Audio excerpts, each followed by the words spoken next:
You may be seated. Sorry.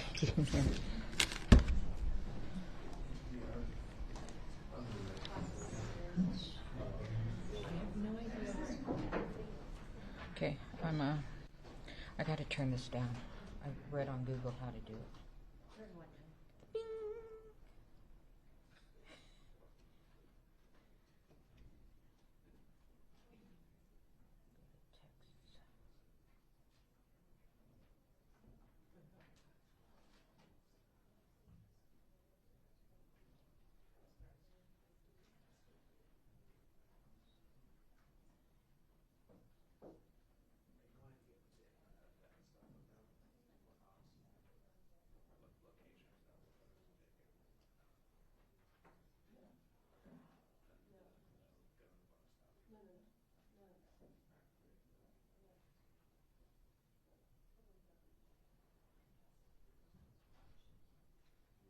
Bing. I would not know that.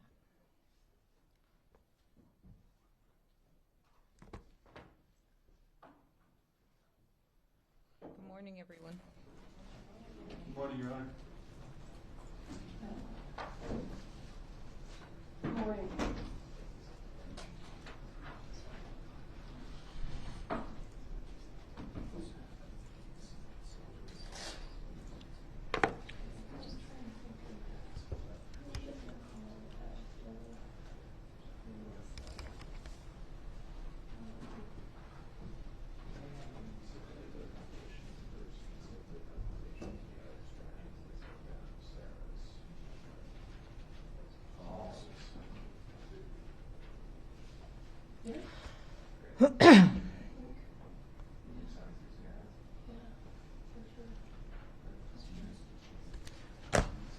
I hope this works.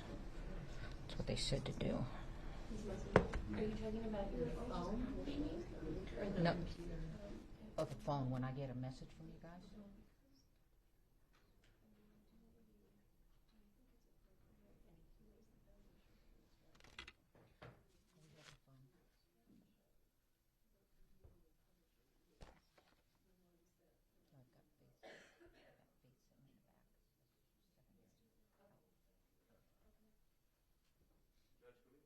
Sure. On record?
some in.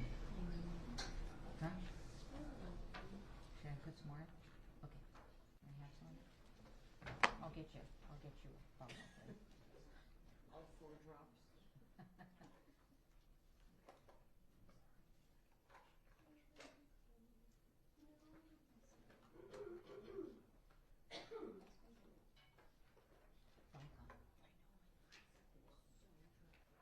gonna guess here.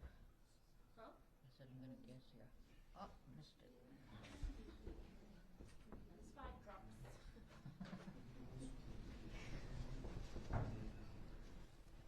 I can't guess. Oh, missed it again. Forget. There's about 6 drops. There. Did you get anything?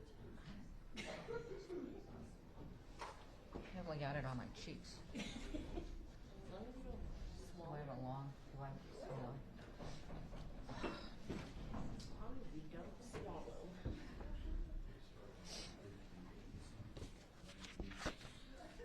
All right. Did you have a good evening?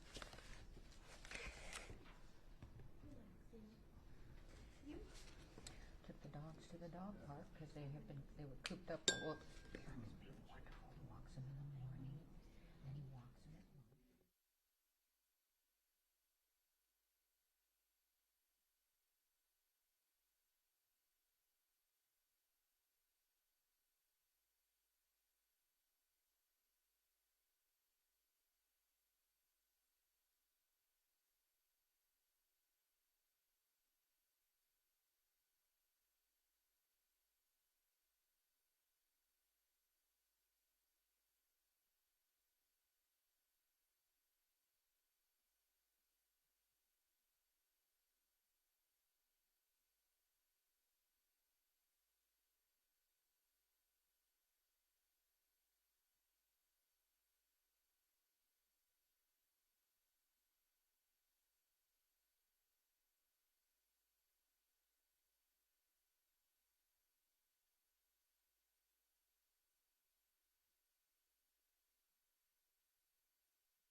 feel like you're my servant in water.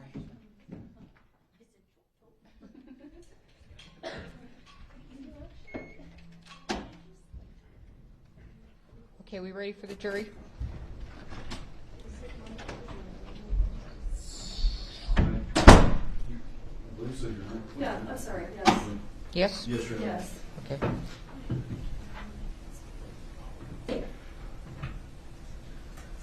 Yes, George? Shall I?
Where are the headphones?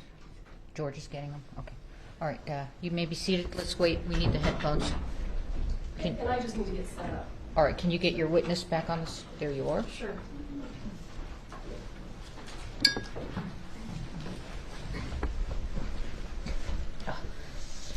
Sitting on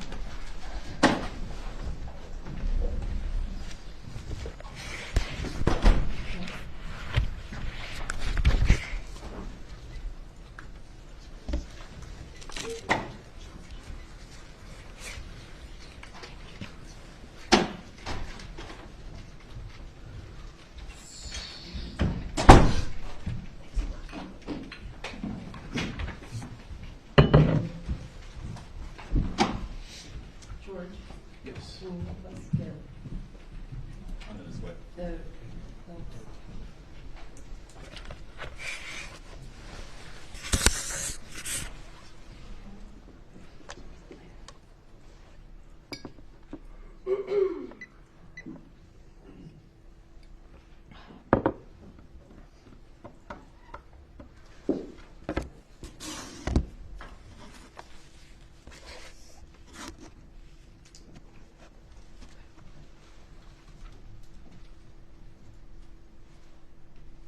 Good morning, Ms. Popple. Good morning. All right, you're still under oath. Yes. Yesterday, we were discussing a Mary Kay bag that was located, I think, in the prop truck. Do you remember that? Yes. Okay, so, Susie, can't hear you. oh, You can speak into the mic. sorry.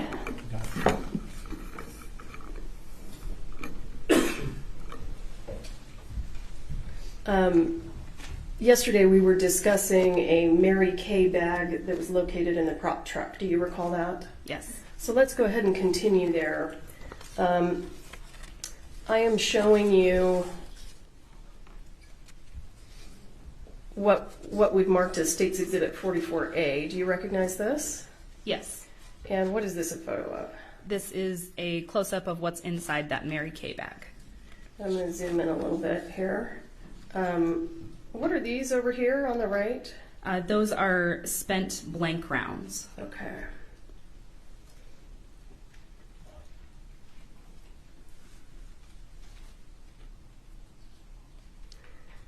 And what are we looking at here?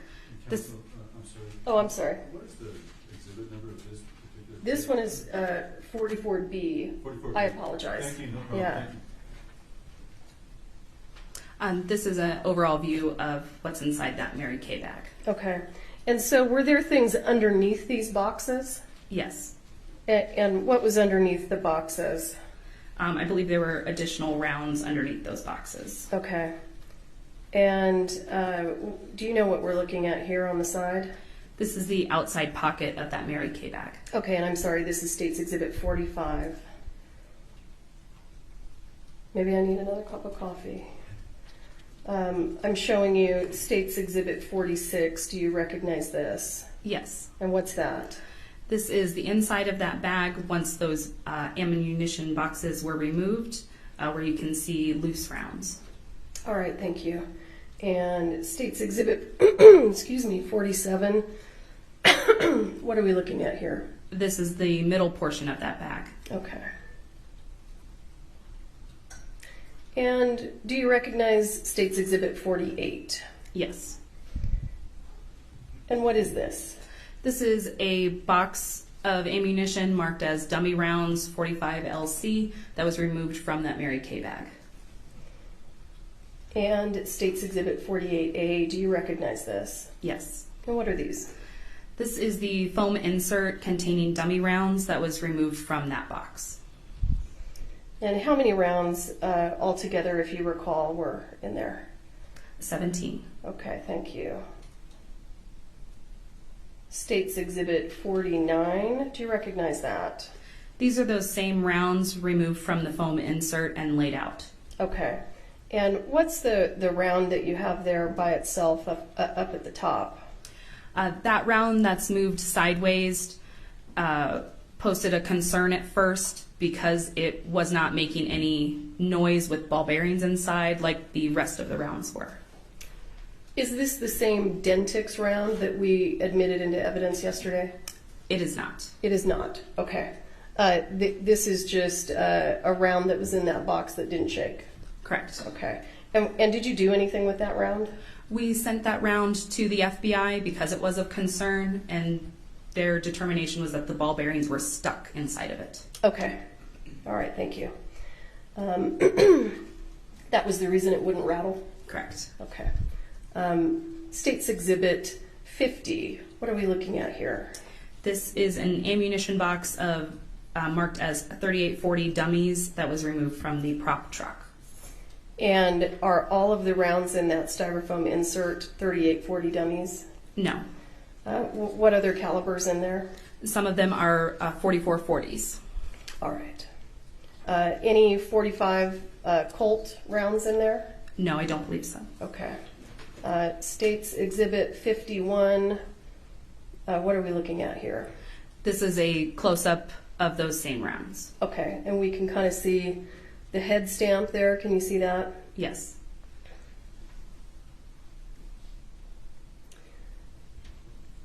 State's Exhibit 52. What's this? These are those same rounds laid out. And the rounds over on the right-hand side, what are those? The rounds that are over on that side that are laid sideways, those are the 3840 rounds. These are the 3840s? I apologize. Let me refer to my report. Sure.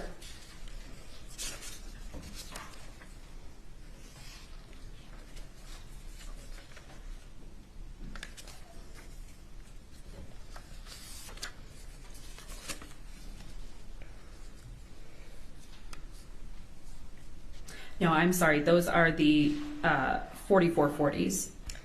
And the chrome and shiny brass that we're looking at here on the left, what caliber are those? Those are the 3840s. Okay, great. In terms of the 4440s here on the right, do all of the 4440s that you have, dummy rounds that you have in evidence, do they all have that same projectile that we can see here? Yes. And is that projectile dissimilar than the projectile of the live rounds? Yes.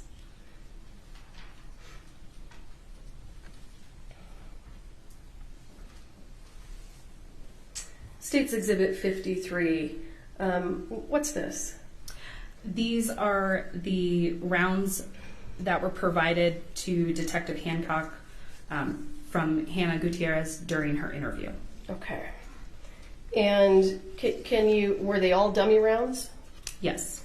And the 5 on the left, do they shake? No. The one on the right, does it rattle? Yes. Rattle rather than shake, I apologize. State's Exhibit 54, what are we looking at here? This is the close-up of the projectile that was recovered from Joel Souza's shoulder.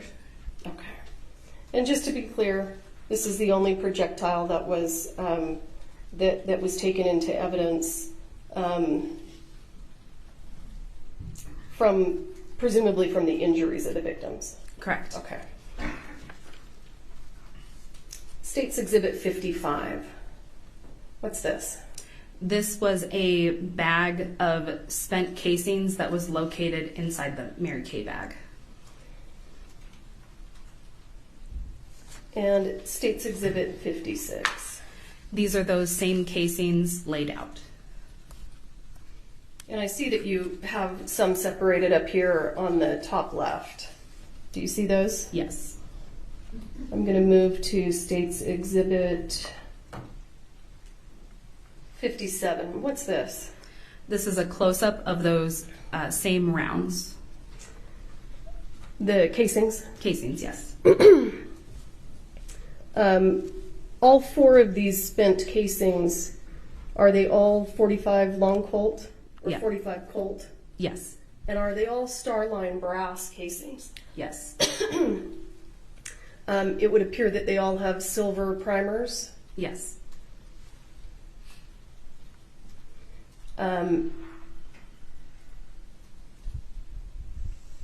Are these casings basically identical to the casing that was taken from the scene and sent to the FBI? Your Honor, I'm going to object on the leading, and if it can be rephrased so it's not leading. Sure.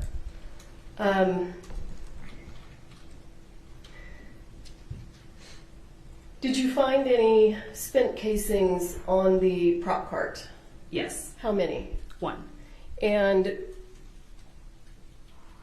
can you tell us what that one looks like as compared to what we're looking at here in States 57? Yes. The casing that was located on the cart is a silver primer and states 45 Colt with the Starline brass logo. All right, thank you. States Exhibit 58. Do you know what we're looking at here? Yes. And what is this?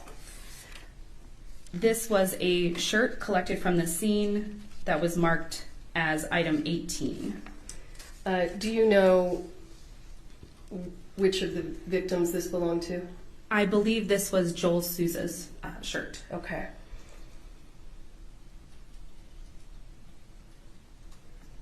States Exhibit 59. Do you recognize that? This was that same shirt, just from the opposite of view. And let me stop you there. I'm going to go back to States Exhibit 58, and I'm going to blow it up here.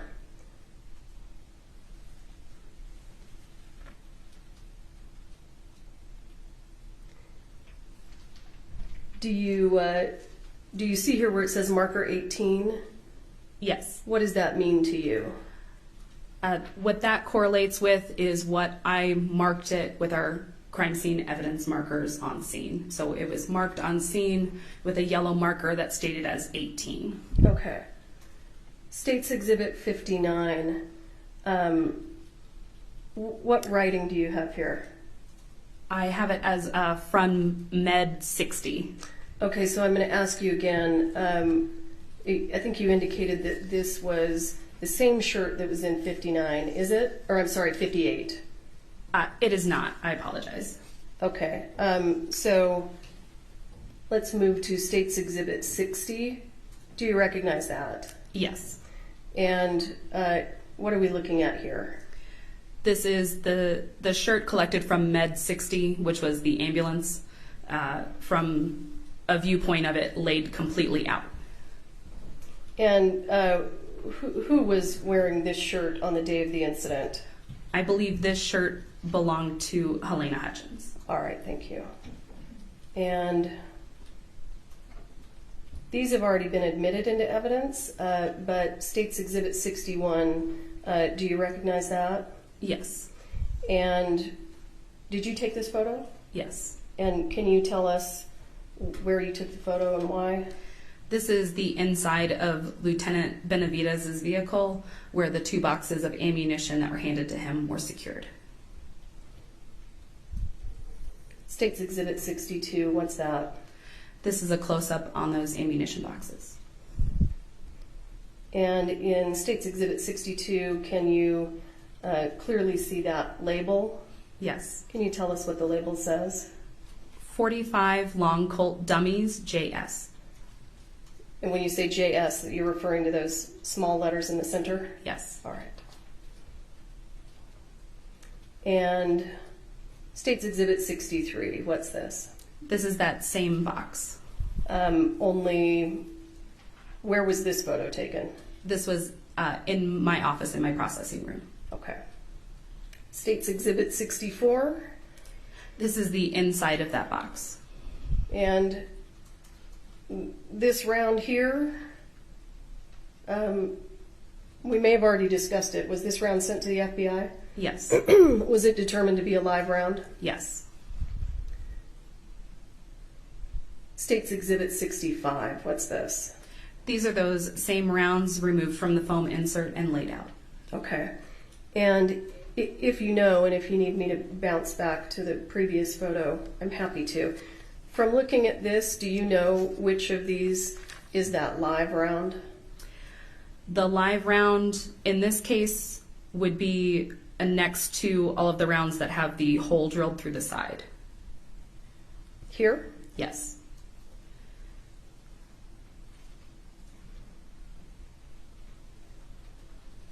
Well, let's talk about that. I want to make sure. Let me ask you this. When you took the rounds out of the styrofoam insert and you lined them up, did you line them up in the same order that they were in the styrofoam insert? No. Okay.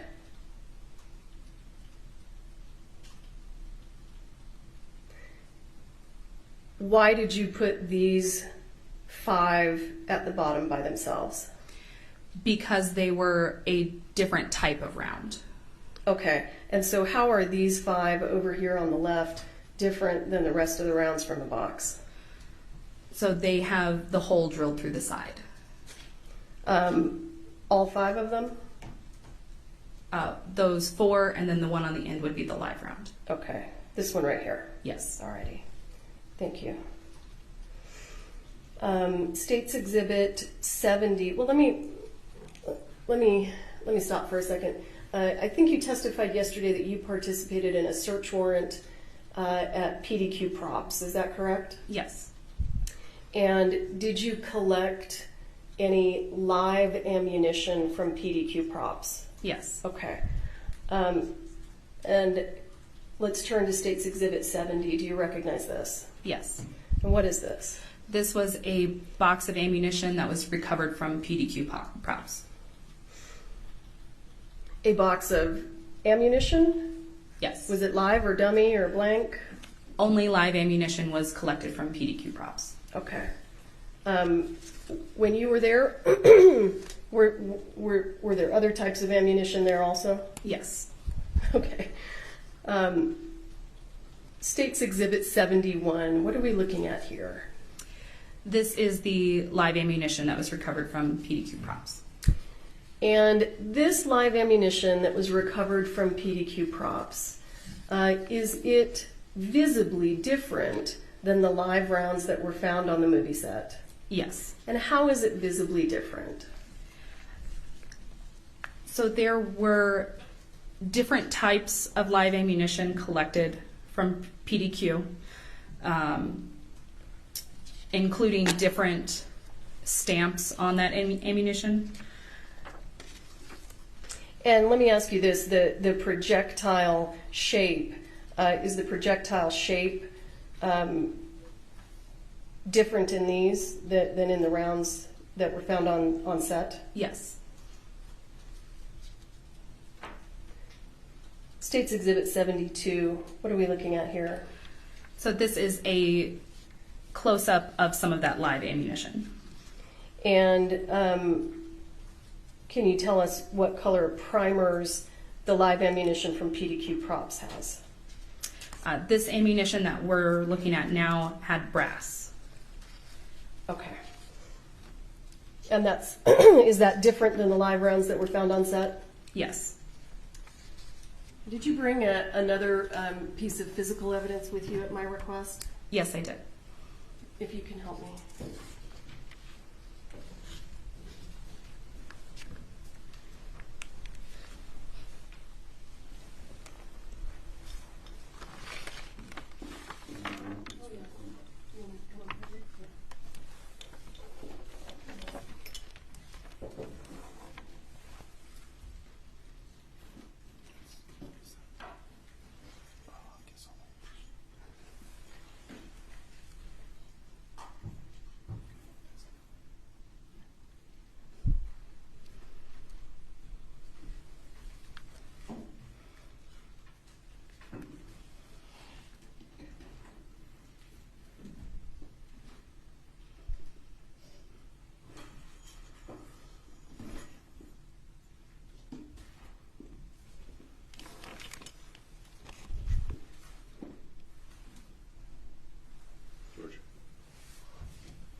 I'm going to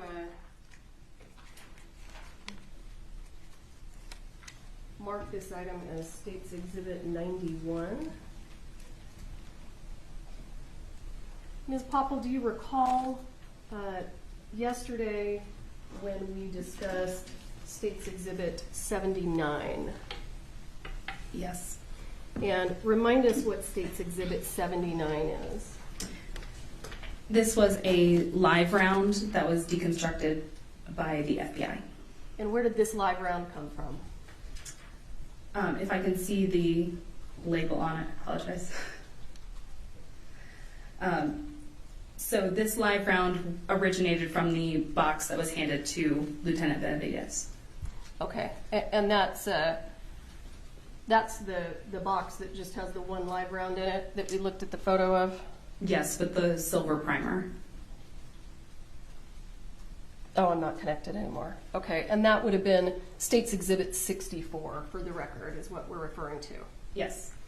And what you brought me today, State's Exhibit 91. Let me try to get it out of Can you tell us what we're looking at here? This was Let me back it up for just a second so we can see more. Okay.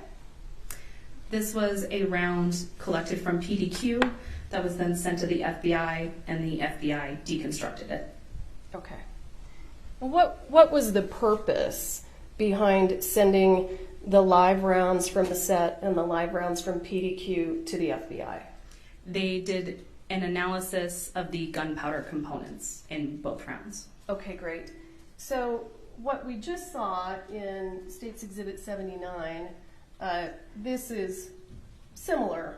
Do you agree? It has a casing and a projectile and a container of gunpowder. Yes.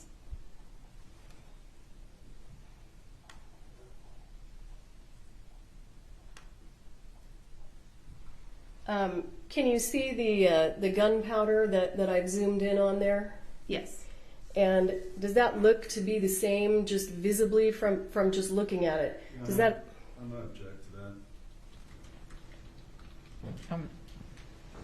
I'm not quite sure what the way you're she's phrasing it. Yes, it just, I guess,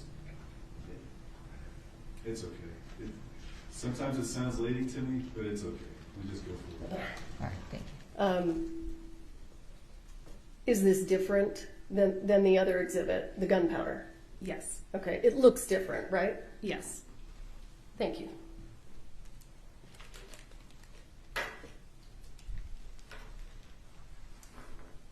And give me just one moment to review my notes.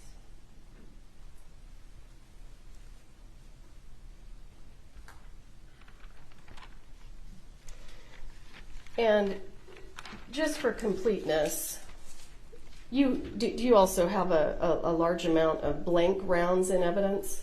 Yes. How many blank rounds do you think you have in evidence? I would say probably close to 1,000. And approximately how many gun belts do you have in evidence? I believe 3. And approximately how many guns do you have in evidence? Around 15 or 16.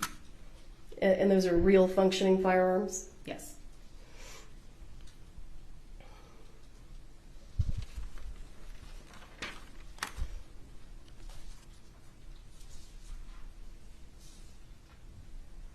Bear with me.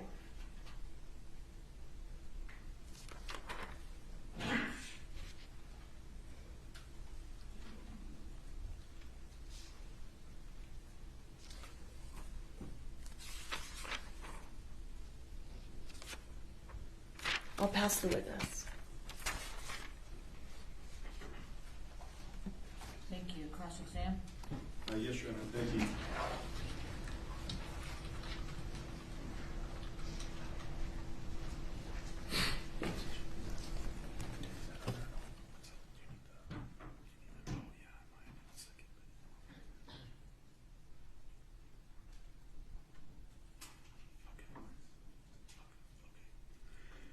Good morning, ma'am. Good morning. Now, I want to talk to you first about your training and your job and what you've been trained on as a crime scene technician. Can you tell the jury a little bit about your training? Yes, I have my bachelor's degree in forensics. I've had over 1,000 additional hours of in-classroom training over various different forensic areas such as blood pattern analysis, latent print analysis, crime scene reconstruction, those kinds of areas. Okay, and has that included firearm and ammunition training and determining the difference between types of ammunition? Not that specific, no. Okay, so what is the scope of your training you've had on determining different types of ammunition? I mean, are you specifically referring to Calibers, 4440, 38, 45, you've been trained on recognizing the differences? that? I have, yes. Okay, and how about recognizing the differences between dummy rounds, blanks, and live rounds? I have not been to that type of training, no. Okay, So your testimony earlier when you were talking about the dummy rounds and the various measurements and that, you have not been trained in that area. No. Okay. Now, part of your training in terms of verifying that a round is either a dummy or a live round is you need to send that to the FBI lab for confirmation. Would you agree with that? Yes. Because some of the dummy rounds appear like live rounds. They look like live rounds, correct? Yes. In fact, the round that came out of the box we saw earlier that did not shake, you sent that off to the FBI lab because you wanted to confirm what that was, correct? Yes. And part of the thing the FBI does is they take apart the round and they determine if it has powder in it. Is that right? Yes. And when they do that, that tells them basically if it's a live round or a dummy. Do you agree with that? Yes. So would you also agree in your training that you've never been taught that you can eyeball a dummy and determine if it's a dummy or a live, or eyeball a round and determine if it's a dummy or live? No, I've not been trained in that area. Okay. And you would also agree with me that you can't look at a picture of a round and determine necessarily if it's a dummy or a live? I would disagree with that. And why would you disagree?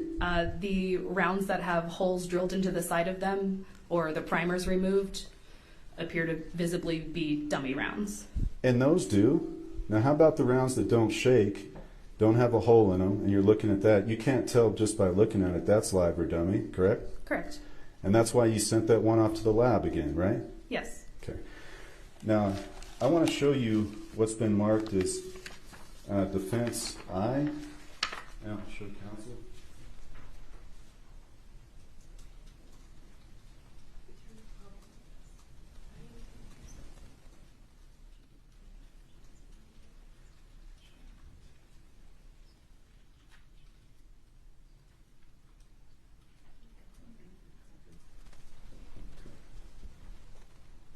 Your Honor, may I approach the witness? Yes.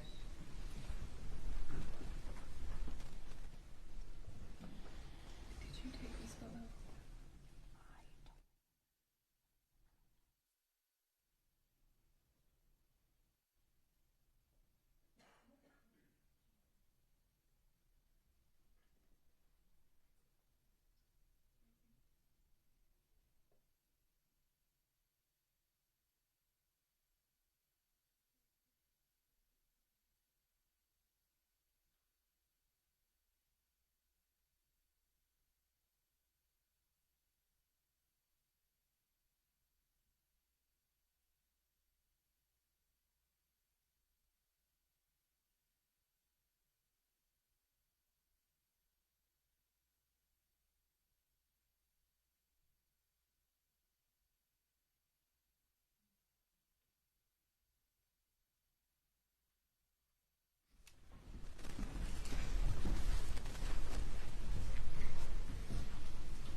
Okay, ma'am, I am gonna approach and see if you recognize this photo that we've just been talking about. I'm not gonna introduce it, though, I'm asking if you.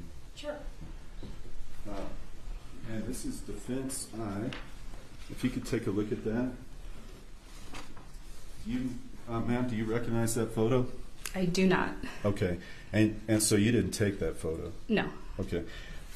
What is in that? I know we're not going to move to introduce it, but what is in this picture? It appeared. Hang on, I'm going to object.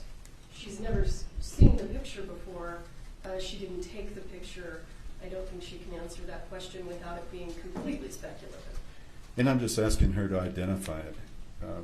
What is it? Not to go into detail, but what is it? Just for the record, it's a picture. Like, I'm just Jason, asking for. I'm sorry, Mr. Bowles. Since you're cross, can't you just lead her in that question, and I then can. we don't get Sure. out in the I just weeds? wanted her to say it. Yeah, that's fine. This is a picture with rounds in it in a box? Yes. Okay. And if I could have that back. Thank you.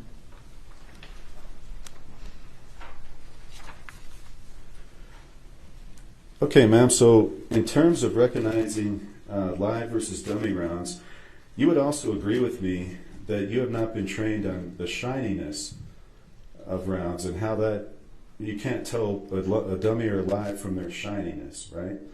Correct. Okay. And yesterday there was some talk about patine or a patina on some of the rounds. Do you remember that? Yes. And actually what that is just oxidation on the round case, correct? Yes.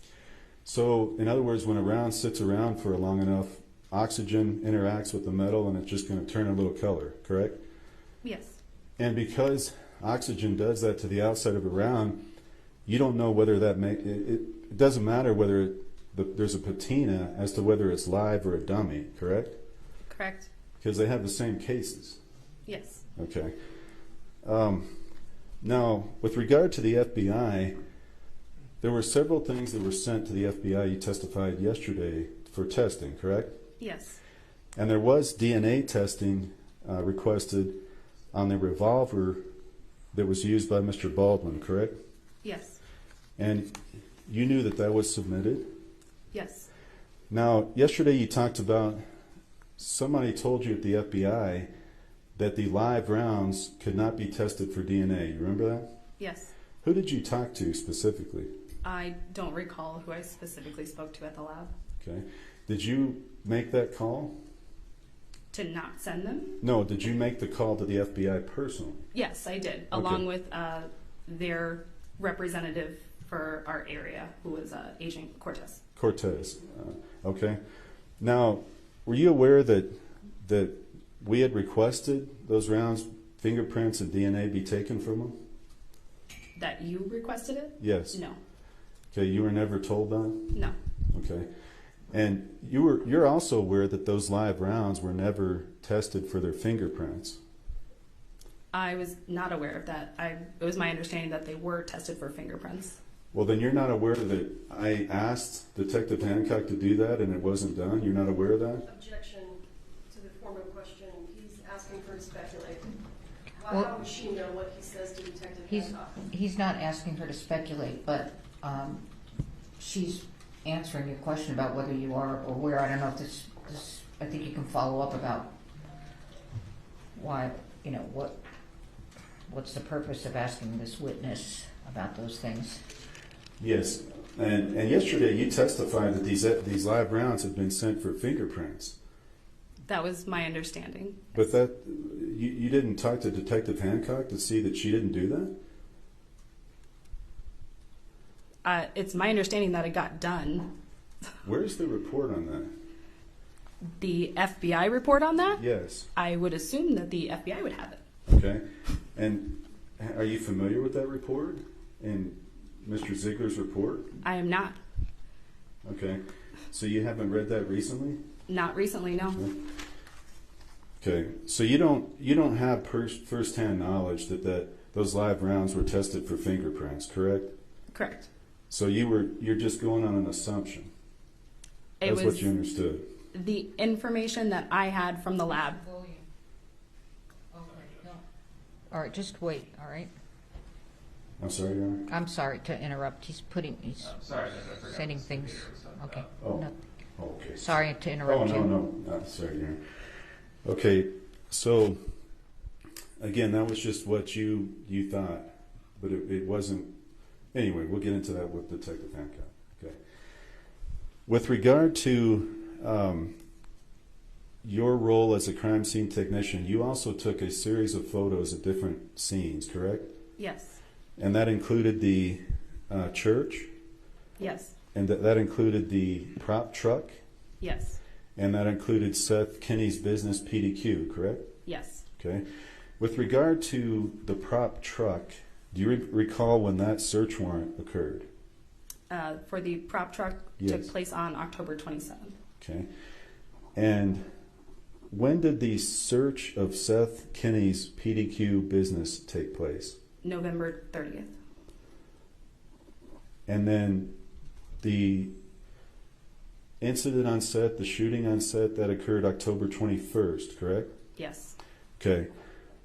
So October 21st, the prop truck is searched 6 days later, is that correct? Yes. And then Seth Kinney's place is not searched for over a month, correct? Yes. So during that month period, you have no idea whether Mr. Kinney disposed of rounds or got rid of rounds. You have no idea whether that happened. No. Okay.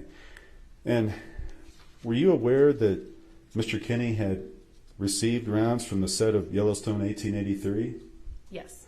Because one of those things inside his shop said live 1883, correct? Yes. Now, that, as I understand, that was empty at the time of the search warrant, correct? No. That canister was not empty? The box marked live ammo 1883 is the only area we found live rounds. Okay. Did he not have any other live rounds in that shop? I don't believe so, no. Because there were, and we'll show pictures in a little bit, but there were tons of ammunition boxes, correct? Yes. Okay.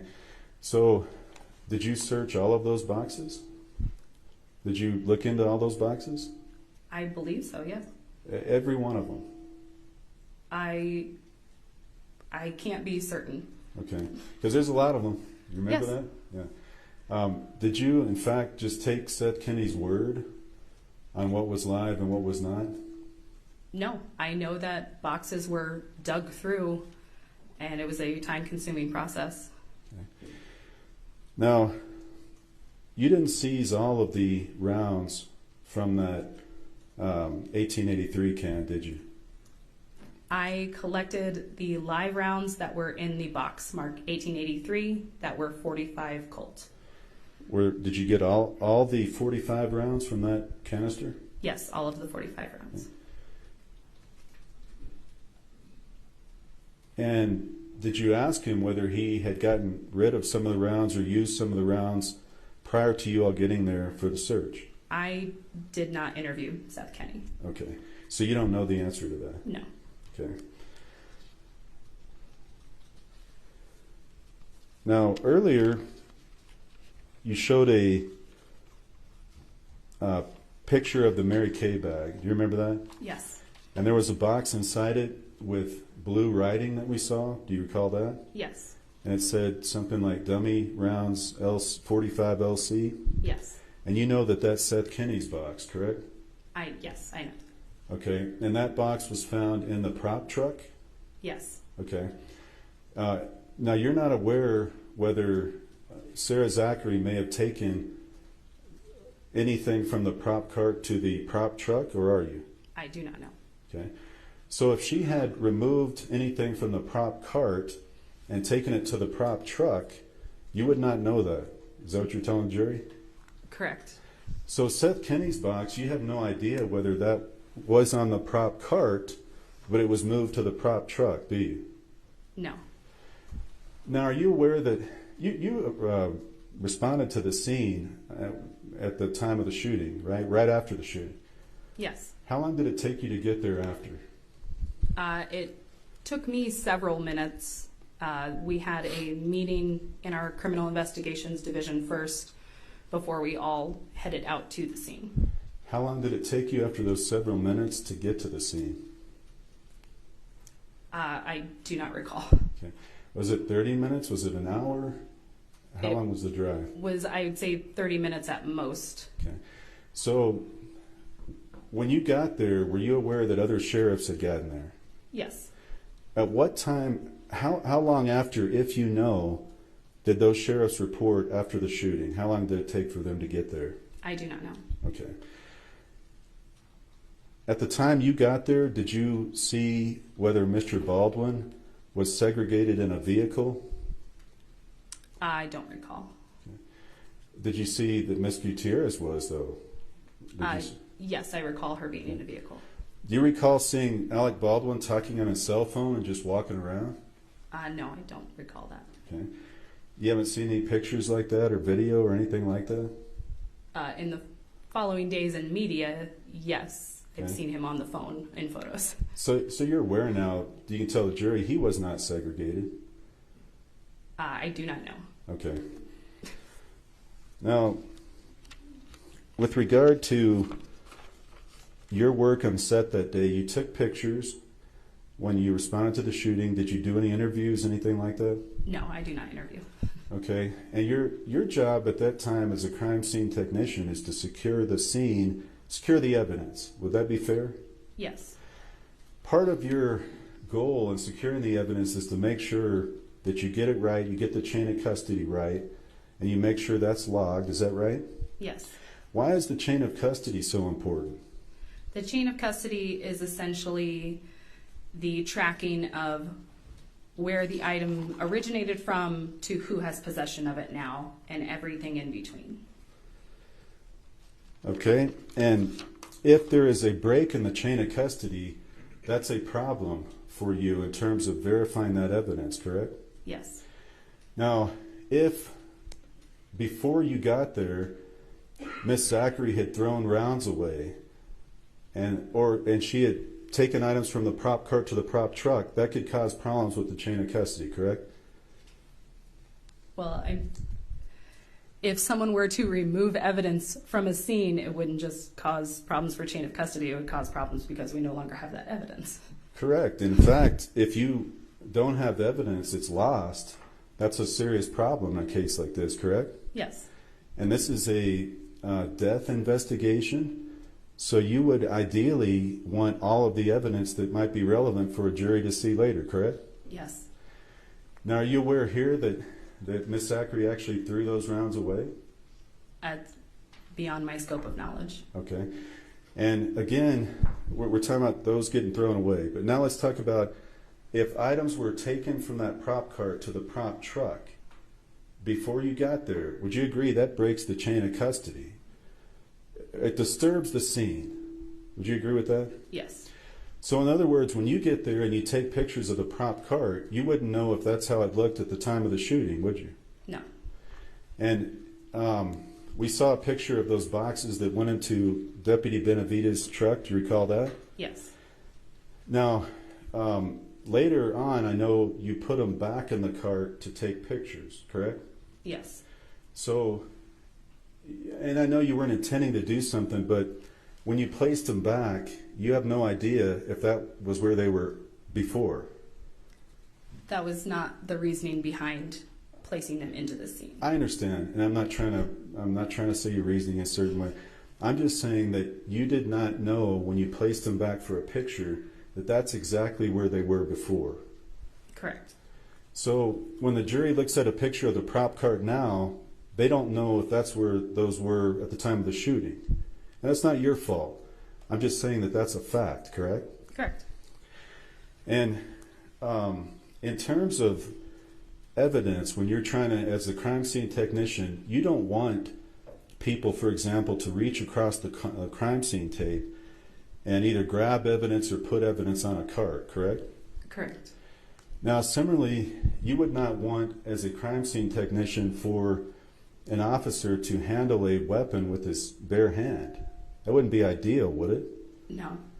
And in fact, you're trying to get DNA later and fingerprints, but did you see the camera of the Deputy Benavides that handled that weapon with his bare hand? Yes. Okay, and again, that's not ideal, is it? No. Okay. In terms of that, those rounds, you talked about the box, and you talked about different boxes that were found in that day, correct? Yes. Now, you have no idea whether Miss Zachary or Miss Gutierrez Reed used those rounds on a day and then put them back in a different box, do you? No. So if you, for example, if these rounds were used the day before and they were changed out into a different box, you would have no way of knowing that, would you? No. So in other words, when we just went through a direct examination that these rounds came from this box and these rounds came from that box, you really have no idea where those rounds originated from, which box, do you? My statements for where they originated at that time. Yes, so that was just that day. But my question is, you do not know if 3 days before these rounds were in that box and these rounds were in that box. Is that fair? Yes.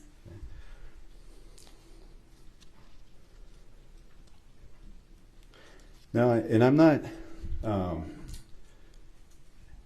well, when you say the boxes were handed to Benavides, Isn't it true that actually he just grabbed those boxes?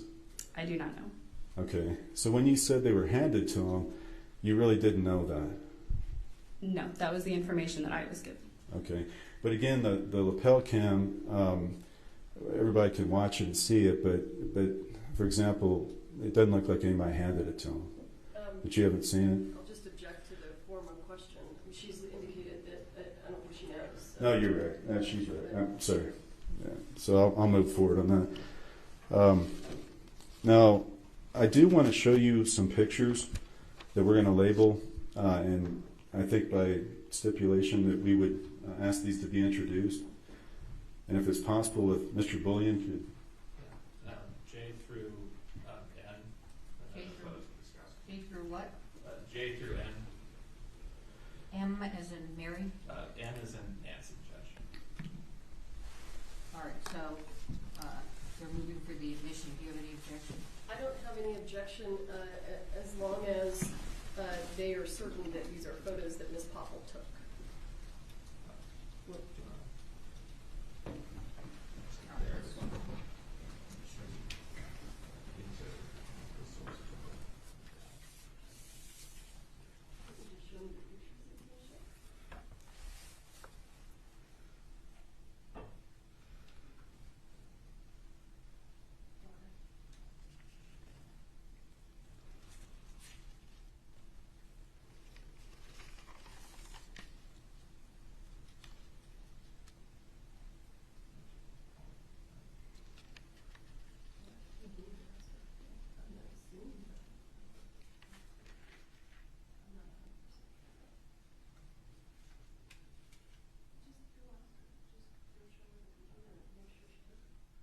Judge, can I approach the witness?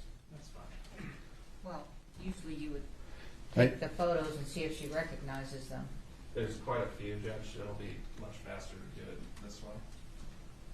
All right, if the state I'm isn't fine. objecting. That's okay. fine. Let's just show her what you have. 5 of them, right? No, I think. There's 5 sets of photos. Oh, okay. So this is.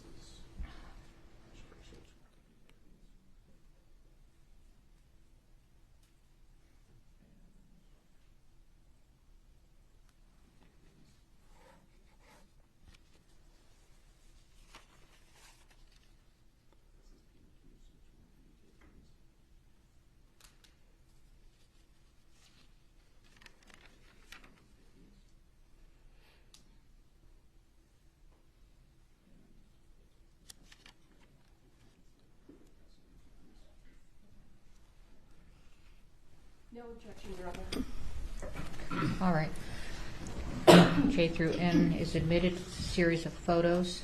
You may publish. Thank you, Your Honor, and we'll try to move fairly quickly through this. The jury can stand up from top. Is that what you're asking? Yes. Which one do you want to start with? Okay, if we can start with the photos from the Seth Kenny business, PDQ props.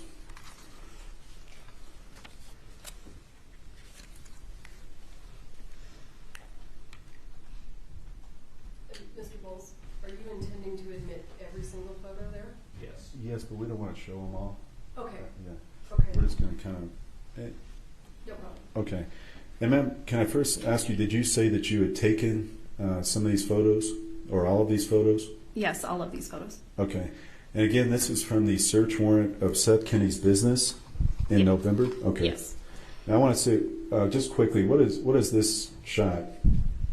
This is the back alley entrance into the building. Okay, next. That same alley entrance. Okay. Excuse me, can you say on the record which exhibit? It's J. They're enmassing things into a J. All right. Mr. Bullion, When you switch to K, let us know. J. Yes. When you switch to K, let us know. Yeah. You can't get those pictures any bigger, just out of curiosity? I mean, it's up to you, but. Yes, can we make those a little bigger, Mr. Bullion, if you just zoom in? Okay, and ma'am, did you say what that one was? This is another angle from that back alley. Okay, next. Again, a different angle from the back alley. The gate leading into the back alley. Now, is this how this looked? Okay, this one too. This is how this looked when you went in? Yes. Does that appear to be disorganized? Yes. And again, this one is very disorganized? Yes. Okay. Next one. What is this picture? This is facing the entrance from where we came in. Again, there's stuff everywhere. You agree with that? Yes. Okay. The next one. Okay, what is that one? I believe this was a look into a closet. Okay, and is there pizza boxes there? Yes. Did you know if he lived here too, Seth Kinney? I do not. Okay. And go to the next. All right, and is that the one, Mr. Blaine, with the rounds? If you can show that. Okay, what are these we're seeing? These were boxes and boxes of ammunition. And this is what I was kind of mentioning earlier. There was a lot of these, correct? Yes. Okay, and there was other places where these were. Okay, here are these more boxes? Yes. And are these all different kinds of ammunition? I believe so, yes. And again, I think you said you couldn't recall whether you all went through all those boxes. No, I could not recall. Okay, and keep going. Okay, and we're flipping kind of quickly, but what is this this machine? I believe this was a vice that was sitting on a counter. Okay. Okay. And then more ammo boxes? Yes. Now, zoom in on this. Did you see any of them with the JS? Yes. Okay. And you know, that's a fairly common box. Have you seen that in Seth Kinney's business as well? Yes. Okay. Now, these ammo boxes in general, you're aware, aren't you, that they can be purchased off the internet for $25 or $10? I don't know that. So. Okay. I mean, but these are standard little white boxes. They're all over the place. Are you aware of that? That they're standard white boxes? Yes. Okay. And I mean, you're familiar with these, aren't you, in your job? You see these type of boxes?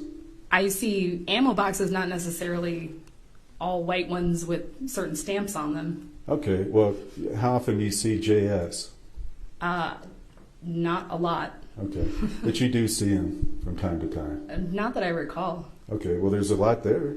Well, yes. In this case, there were a lot of JS boxes, but in my 7 years crime scene tech, I haven't seen a lot of JS boxes. Do you know what JS is? No.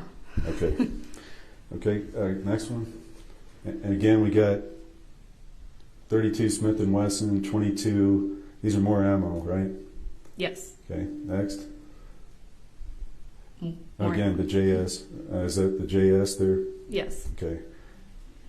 If you can move forward.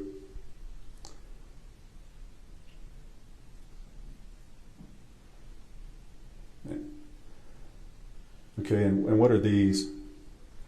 These are spent casings.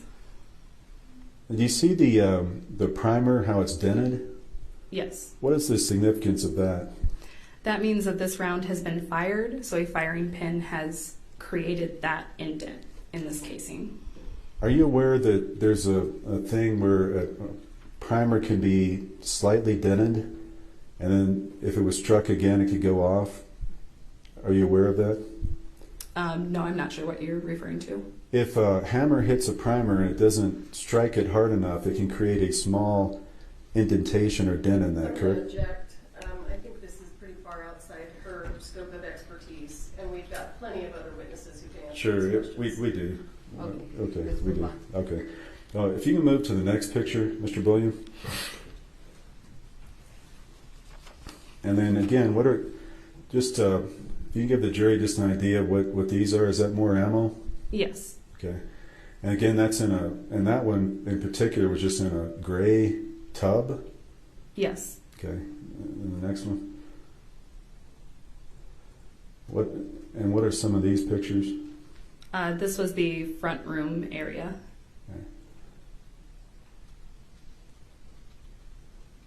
Again, is that more ammo boxes in this particular picture? Yes. Okay.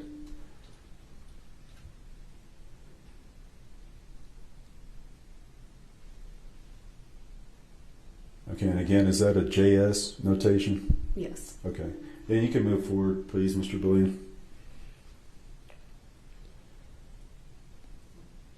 Okay, when you go back one, is that a gun belt? Yes. Okay. And go forward. And again, more ammo?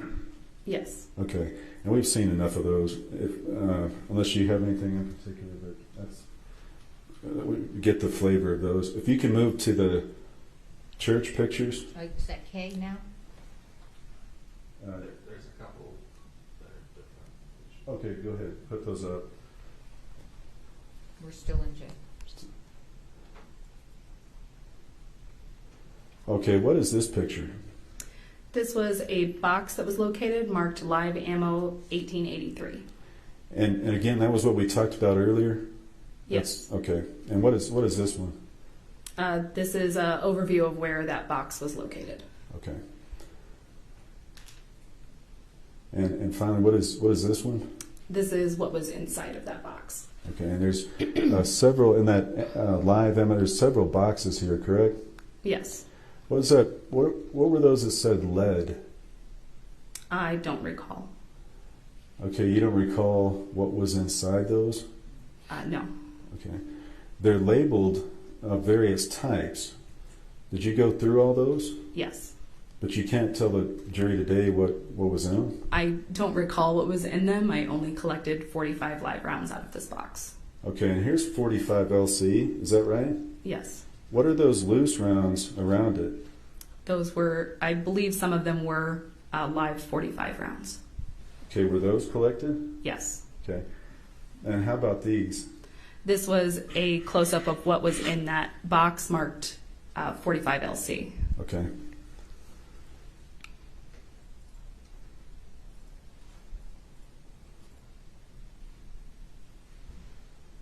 And do you know what is in this picture? This was a green ammunition box that was located. Okay. And these appear to be more dummy rounds. Is that right? Yes. Okay. Okay, if we can move to K.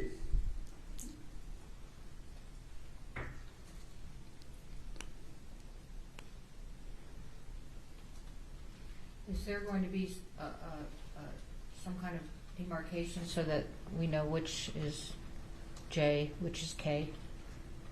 Yes, Your Honor. We need to go back and make sure that that's demarcated. Okay. We'll do that.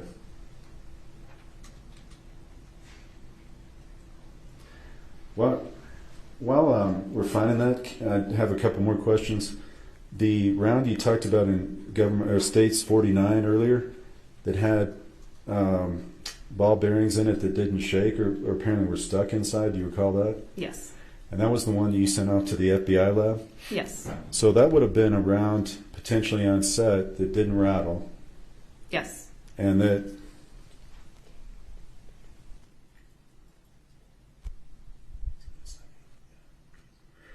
so that would have been a round potentially on set that did not rattle, correct? Yes. But you had to send that off to the FBI lab for confirmation to determine that, correct? Yes. And that's not something either Miss Zachary or Miss Gutierrez Reed had the luxury of on the set, did they? No. Okay. We also heard yesterday Miss Morrissey shook a round into the microphone. You remember that? Yes. And asked everybody if they could hear it? Yes. Again, that's not something Miss Zachary or Miss Gutierrez Reed had the luxury of on set, did they? Of rattling around? Of having a microphone so they can rattle it and have everybody hear on a microphone. No, they didn't have a microphone that I Okay. know of. Okay, do you have the church pictures ready? Yeah. Can we put those up? Can you just quickly tell us kind of what we're looking at here? Is this David Halls? I don't know who the individual in the back is. I was taking a photograph of the back of Mr. Baldwin. Okay, so earlier, did you tell me you didn't see Mr. Baldwin? This was the only interaction I had with him was photographing what he was wearing and then taking the clothing that he had on. Okay, well then you knew when you photographed him he wasn't segregated in a car. Well, when I photographed him, he wasn't. I have no idea what he was doing before or after that. Well, right then he's standing outside. How long did you see him? My interaction with him was probably less than 10 minutes. Your Honor, she's indicated that she has no idea whether he was segregated or not, and we have plenty of other witnesses that can reasonably answer this question. That's okay. He can ask that question, and I And think then he I'll got move the forward. answer. Yes, and I'll move forward after that. Okay, so ma'am, what is this? This is the outside of the church. Okay. And this one? Another angle of what's outside the church.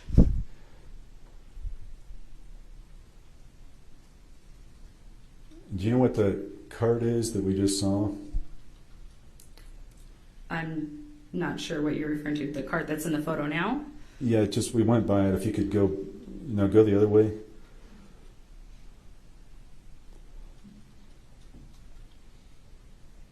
This one. That was one of multiple equipment carts that was located outside. And when you say equipment carts, were these, so these were on set, productions carts when you got there? Yes. Okay, keep going. And what is that? That big structure in the back of that photo? Are you talking about the small structure or are you talking about the white structure? The white structure. I believe that was the prop truck. Okay. And do you see that that appears to be outside of the crime scene tape? Yes. Okay.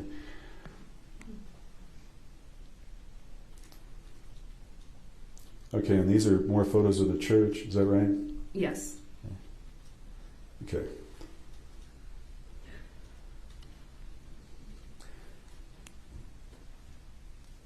What is the next? The prop truck search warrant. Oh, the prop truck. Okay, can we put those up? And this prop truck search was October 27th, correct? Yes. Okay.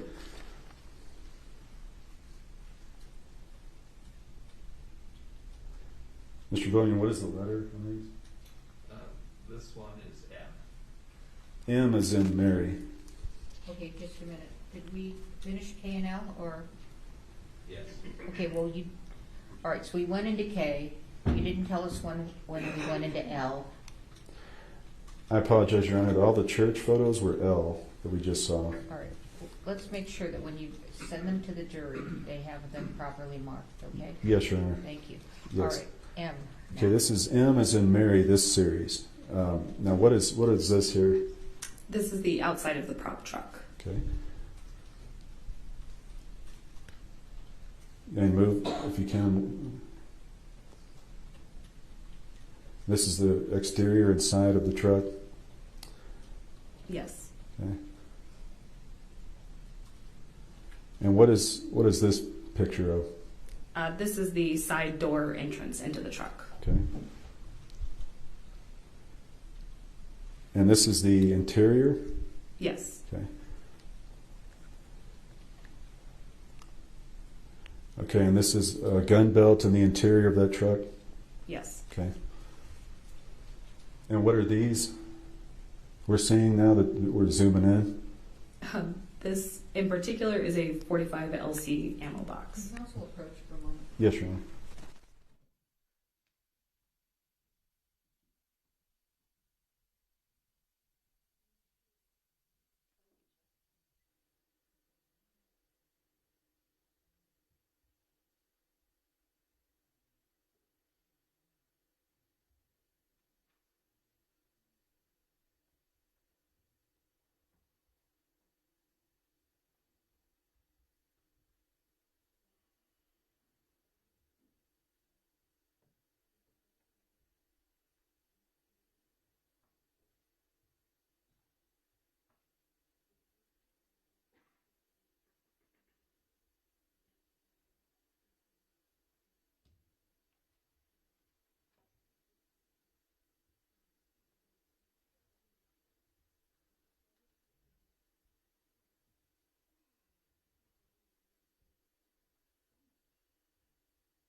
All right, we're going to take our morning break. Please don't talk among yourselves or anyone else about the evidence received here in court. Thank you. All rise.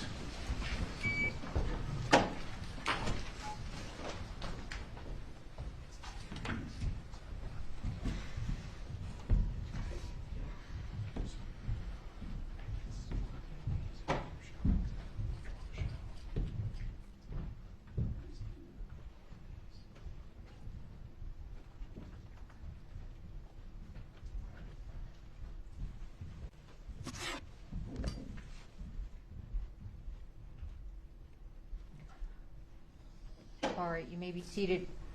As a reminder, you all need to have your badges. That's, Barry Massey and Beth Wojan went to a lot of trouble to prepare them, to get you in, and you need them when you come in here, okay? All right, very good, thank you.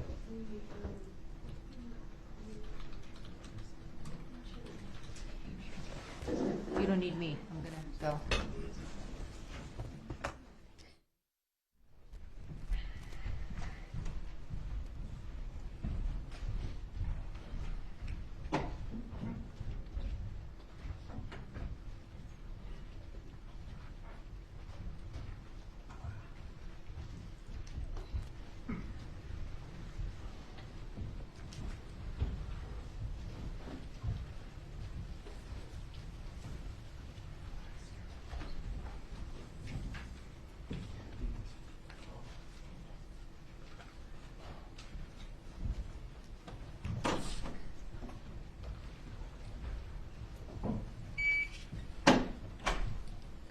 All right, you may be seated.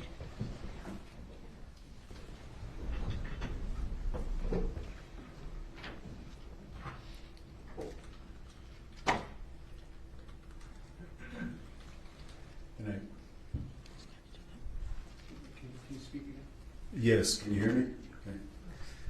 Hey, George, if you could help me. Yes. And I'm going to ask permission at this point to publish exhibit in the N series, and I'll be labeling as we go individually. The N as in Nancy series? N as in Nancy Okay. series. So, And I will individually label each of them. okay, so what happened to the M's? Because we just started with the M's and then I interrupted you, so, We're done with those, Judge. okay, all right, I understand. And those will be labeled as well, Okay. Your Honor. Yeah.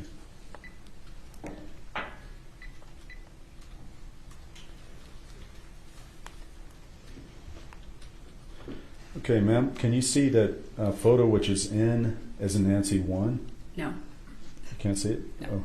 There's nothing on my screen. Oh, okay.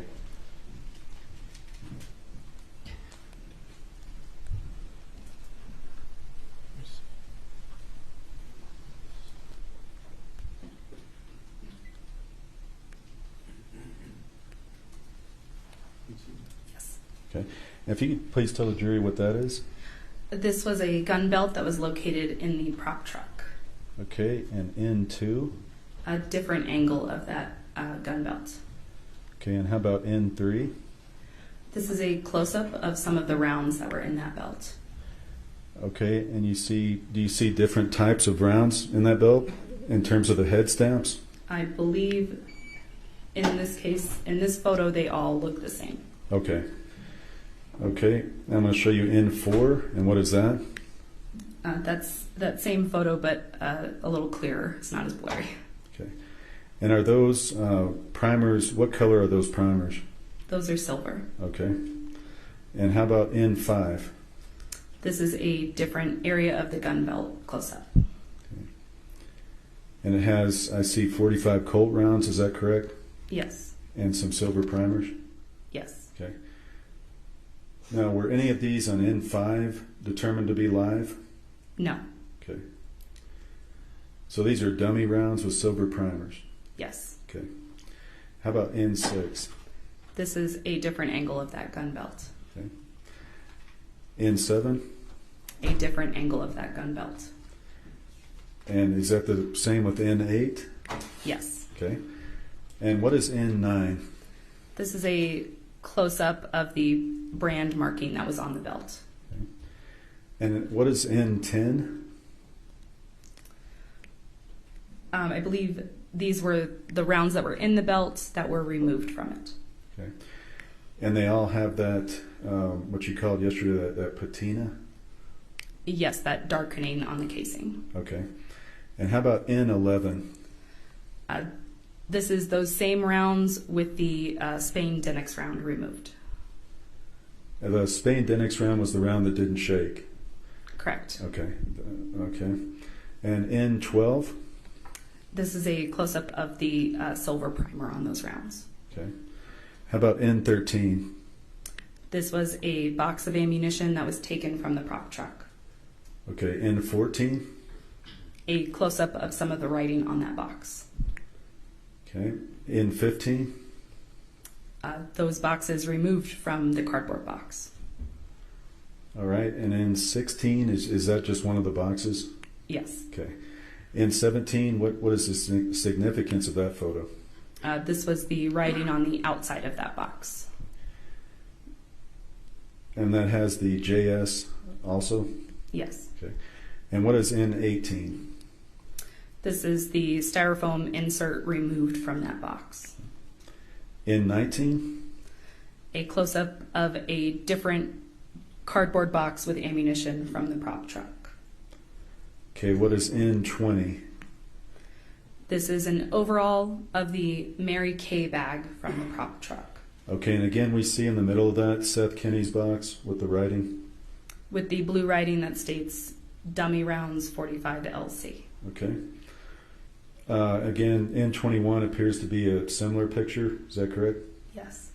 Okay, and N22, that is just another picture of a box? Yes. Okay. And N23? That box with the styrofoam removed from it. Okay. And what is N24? These were items taken out of the Mary Kay bag and laid out. Okay, what is that on the top left? What is that item? My apologies. Your left? Oh, I'm sorry. Yeah, I should have thought about that. It's on my left. It's as you're looking at it up on that screen, it's the top left, right above the insert. I believe it was a bracket of sorts that was bent. Okay, and then on the far right top, is that just a cloth of some sort? I believe that was one of the sock covers for the firearms. Okay, and can you tell the jury about that? Did they keep these firearms in a sock cover? Some of the firearms were kept in sock covers, is what they were referred to as. Okay, and are you familiar with those sock covers? Not particularly, no. Okay, I'm going to go on to N25. Again, is that the same kind of photo of the gun, sock, and then the other two items you have there? Yes. And what is the significance of the Q-tips? They were in the bag, and I was documenting everything that was inside that bag. Okay. How about N26? Again, we see an insert from a box. Is that right? Yes. Okay. N27, what is that photo? This is a close-up of the center of the Mary Kay bag. Okay. N28 is just a picture of another box. Is that right? Yes. Any significance to this particular box? I took photographs of every single box of ammunition before it was opened and then after it was opened. Okay, ma'am, and that was from the prop truck? You did Yes. that? Okay. And N29, again, is that Seth Kinney's box with the blue writing? Yes. Okay. N30, what is that photo? This is the inside of that box and the rounds that were inside of it. Okay. And these rounds have silver primers as well? Yes. And I think you indicated 16 were dummies? They were all dummies. All dummies. One was suspected live.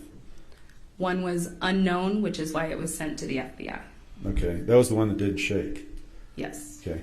And again, you don't know these rounds that are in this insert right now, you don't know if they were in there 5 days before October 21st.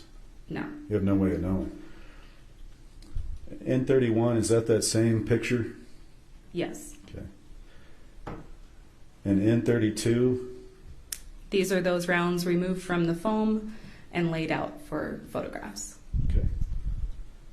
And same thing on N33? A close-up of the bottom of those rounds. Okay. And N34? I believe this is a close-up of those rounds in the box. Okay. And I have no further questions on those exhibits. And that's all the questions I have.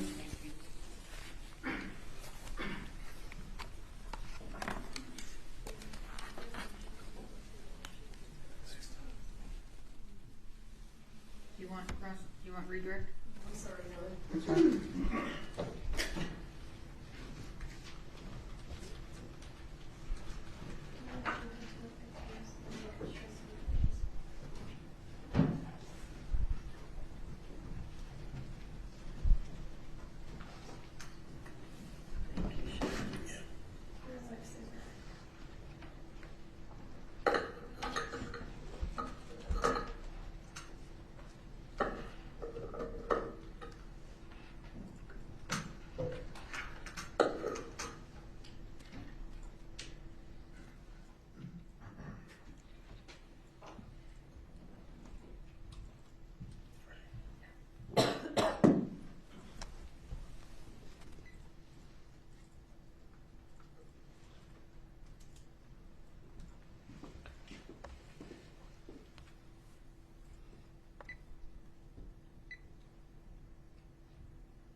Ms. Popple, you were asked a series of questions about the search of PDQ props. So I'd like to ask you some questions about that. Hang on, let me get myself situated with my notes.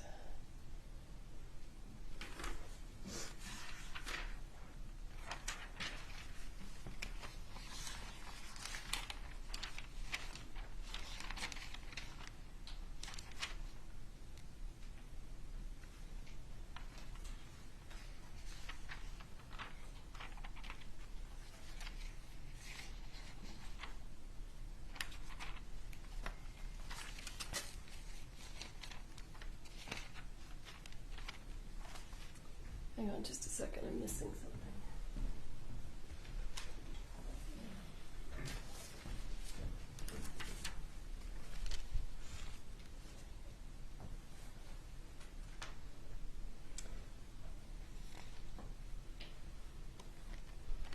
When you participated in the search of PDQ props, did law enforcement officers assist you? Yes. How many people were present, if you recall, at the search of that location? Myself, Detective Hancock, and Sergeant Christopher Zook. And it looked like there was a lot of stuff in there. Is that right? Yes. But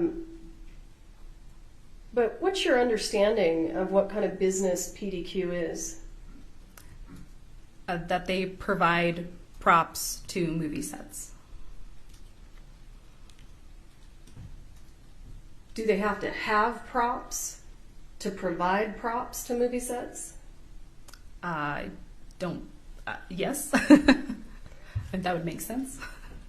Did the entire business appear to be full of movie props? Yes. Okay. And the live ammunition that you found was just that one box, is that right? Yes. And when I say the one box, the gray box that had boxes in it. Yes. Marked as 1883. And it was marked clearly as live. Yes. And that was the only live ammunition you found there. Yes. And Mr. Bowles asked you and showed you some photos of ammunition that was at PDQ that had the JS on the label. Do you recall that? Yes. Did you find any .45 long Colt dummies when you were doing your search of PDQ props? I don't recall. Would it help you if you looked at your report? Yes. Okay, why don't you take a minute and look at your report?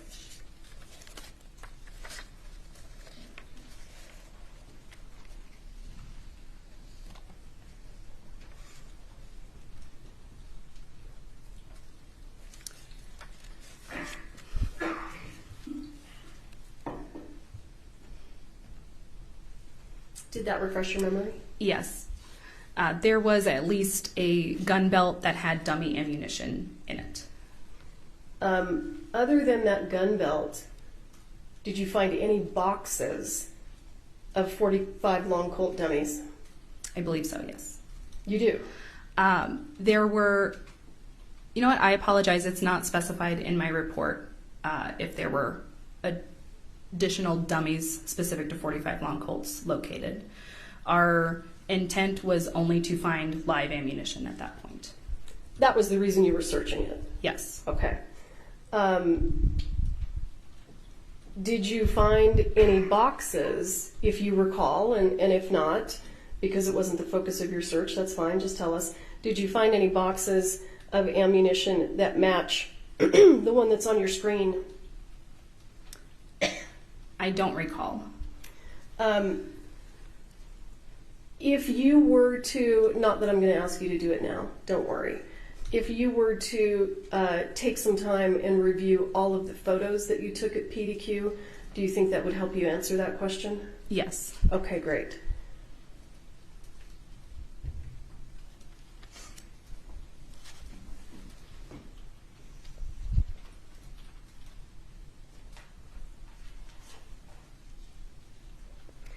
And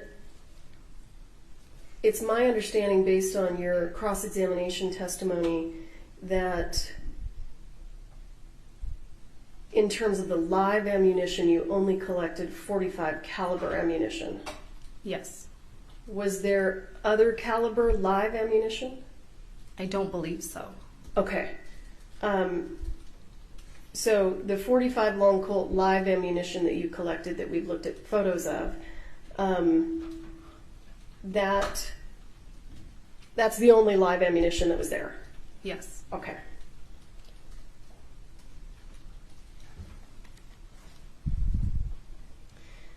You were asked some questions on cross-examination about, you wouldn't know if Sarah Zachary moved evidence from the prop cart to the prop truck. Do you recall that question? Yes. And let me ask you, do you know whether Ms. Gutierrez ever took anything out of the prop truck before it was searched? No, I do not know.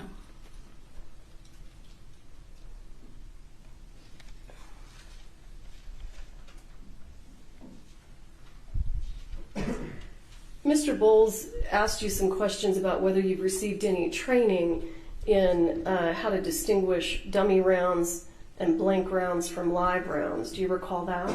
Yes. And you indicated you haven't received that training. Is that right? Correct. So, in your experience, are movie set crime scenes very common? No. Do you have training in guns and ammunition? Yes, I do. And are you capable of measuring things? Yes. So without specific training, you are capable of measuring the 6mm projectile or the 4mm projectile, because you can use a ruler, right? Yes. And you did that in this case. Yes. And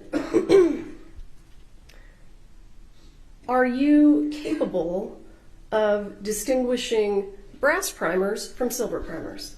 Yes. Are you capable of distinguishing different shaped projectiles? Yes. Based on your work on this case, how do you tell a dummy round from a live round? In this case in particular, when a large amount of the dummy rounds, when shaken, would have a rattle to it instead of having gunpowder inside of it. And so specifically, what about that tells you that they're dummies and not live ammunition? Well, live ammunition has gunpowder inside of it, so you would not hear that kind of noise. Because you don't have BBs in with the gunpowder. Correct. Okay. And the other dummy rounds, how were you able to distinguish them from the live rounds? There were holes drilled through the sides of them. I mean, this isn't rocket science, right? Right. This is pretty easy. Yes.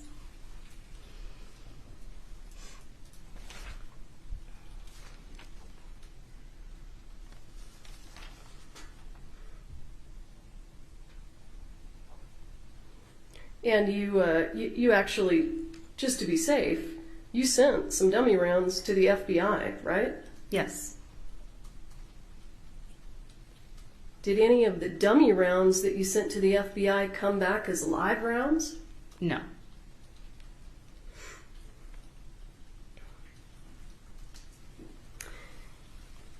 In terms of the dummy rounds that you have in evidence, how many dummy rounds don't rattle and don't have a hole in the side? 2. Thank you. 2 out of how many? 250.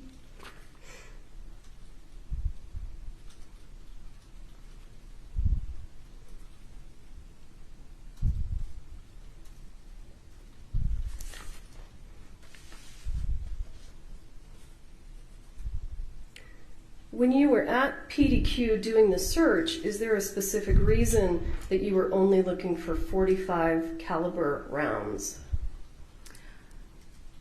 My understanding was that was the restriction of the search warrant. Based on your understanding of the investigation, why are .45 caliber rounds significant and others not significant? Because all of the live rounds that were located on set were .45 rounds.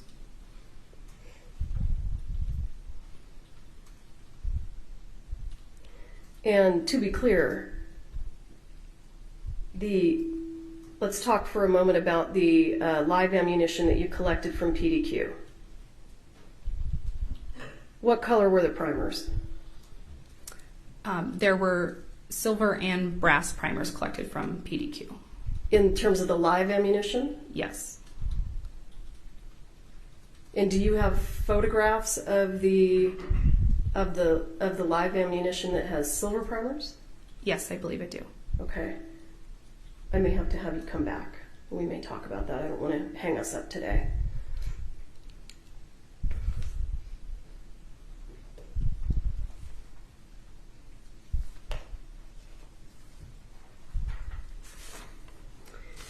Did all of the live rounds that you collected from PDQ, well, let me ask it this way. Did any of them look identical to the live rounds found on set? No. Thank you. I'll pass the witness. With this witness. Oh, yes, I'm Yes. sorry. Oh, that's all right. Okay, thank you.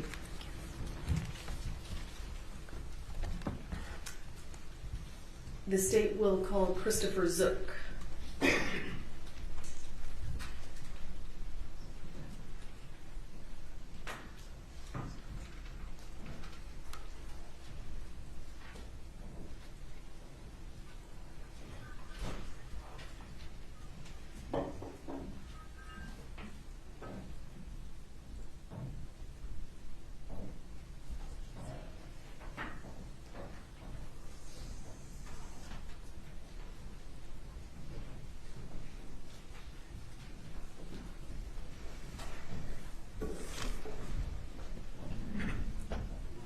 Face the judge or raise your hand.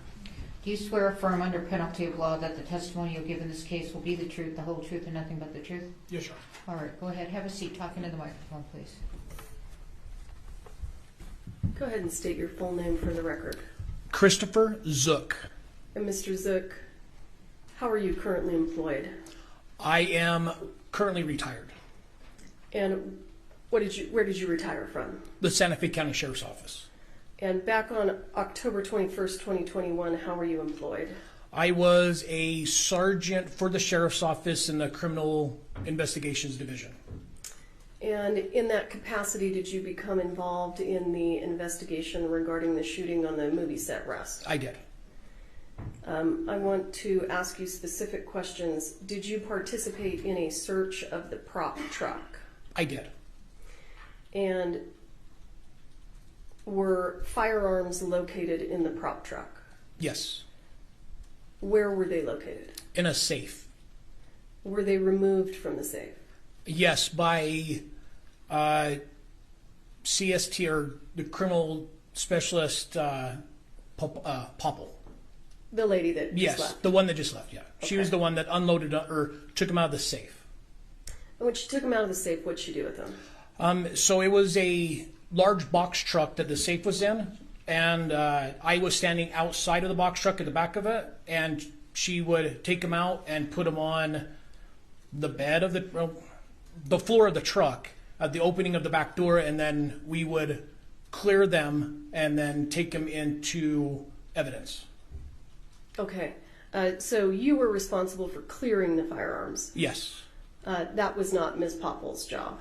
No. Well, there was a couple of us that was making sure that they were unloaded and cleared and all that stuff, because we don't want a loaded firearm in our evidence locker. Sure. And did you come across a lever action rifle? I did. And tell us about that. I do not remember the make or model of it. It was a lever action rifle.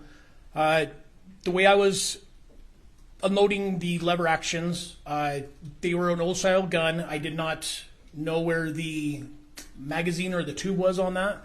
So what I was doing is just going through the motion of the lever action and having the rounds eject. Show us what you mean when you say going through the motion of a lever action for those of us that don't know what that means. Do you mind if I stand? Sure. Okay. So a lever action rifle, right there by the trigger, there's just a little, it's a lever, and you just rack it back and forth, and it will take it from the magazine and put it into the tube.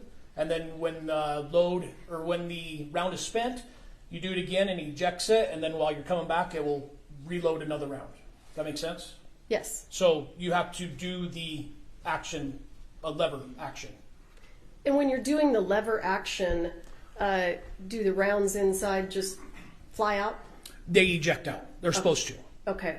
And that's what you were doing to unload it? Yes. Were you able to unload that gun? No, not all the way. I believe I was able to unload at least a round or two, and then there was a round that was jammed.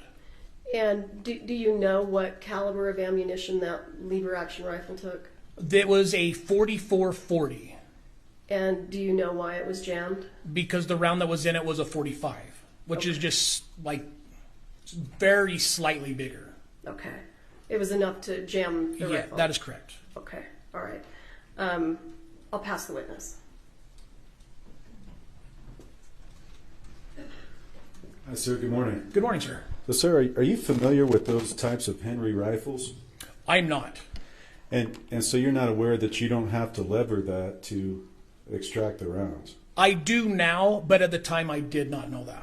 Okay, so now you're aware that you don't have to work the lever to get those rounds out. Correct. On the end of the tube or the magazine that I found out later on, we had our gun expert at the sheriff's office. His name is Deputy Steve Orr. I had him come into our ammunition room, which is covered in cinder blocks, so if it did go off, people are safe. And he showed me actually at the end of the tube there was a part where you just twist and the rounds came out. So I know now, but at the time I did not. Okay. So at the time you're working the lever, but later you learn you can just twist that and they'll fall out. Correct. Okay. Now, you knew after the gun expert got it out, it was a dummy round? I'm going to guess if I say yes or no on that one. So Okay, don't guess. No, don't guess. So you weren't aware one way or another whether it was a dummy or another type of round? No, I handed it off to our evidence technician, and she was going through all the rounds to see if they were dummies or not. Okay, sir. I don't have any further questions. Just one follow-up.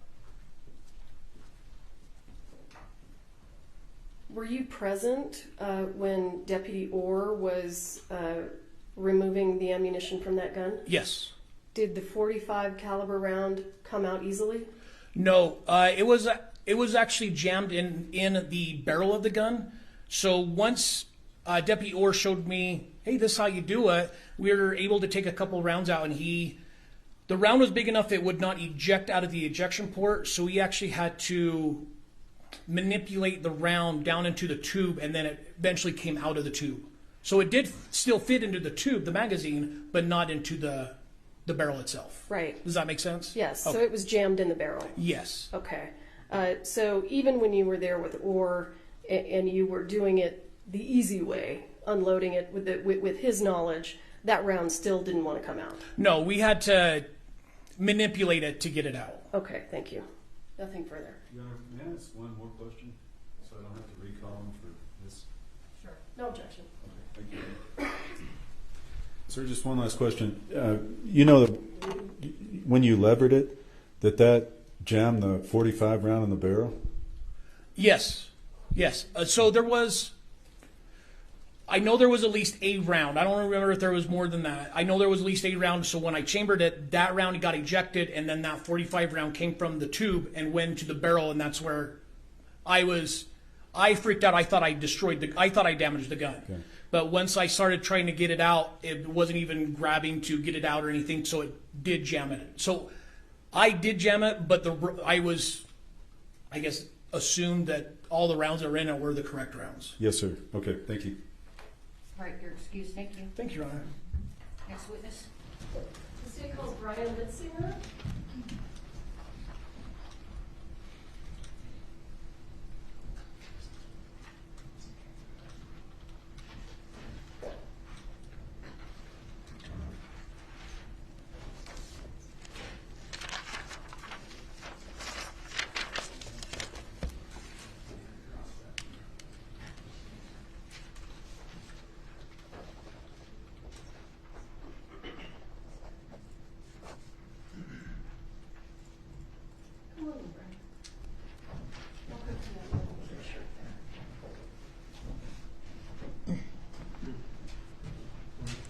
Face the judge, raise your hand.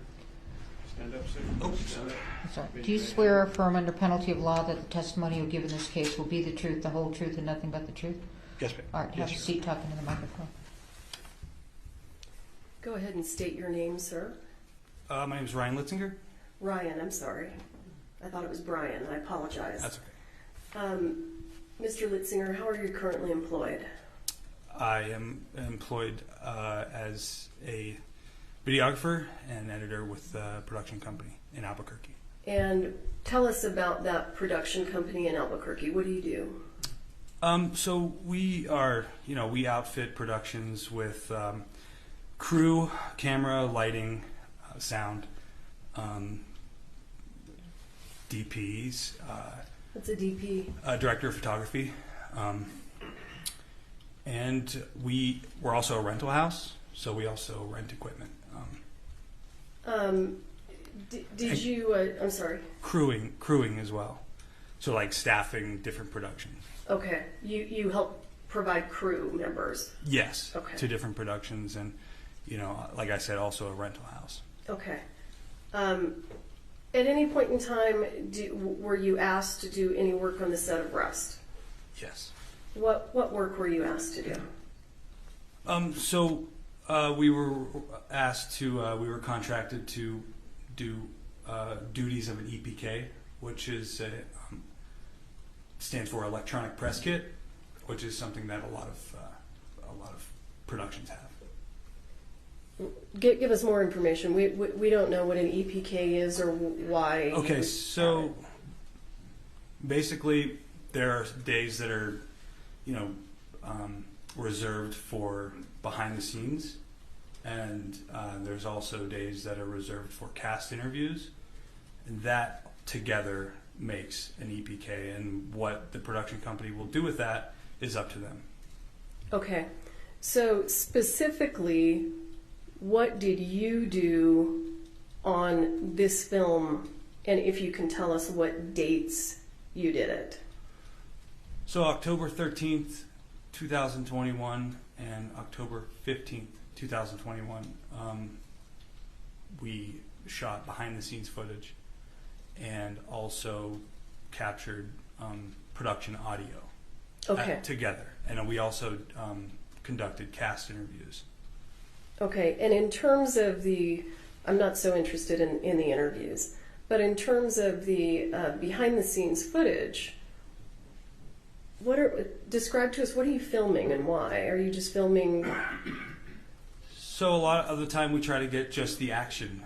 In between action and cut is when a lot of times, you'll see directors planning what they want to do next, talking to the actors, wardrobe changes, audio, tweaks, anything like that. And that's really important for, people that are interested in watching the making of, or, whoever kind of gets this footage, you know what I mean? That's interesting to them. So, that's what happens on behind the scenes.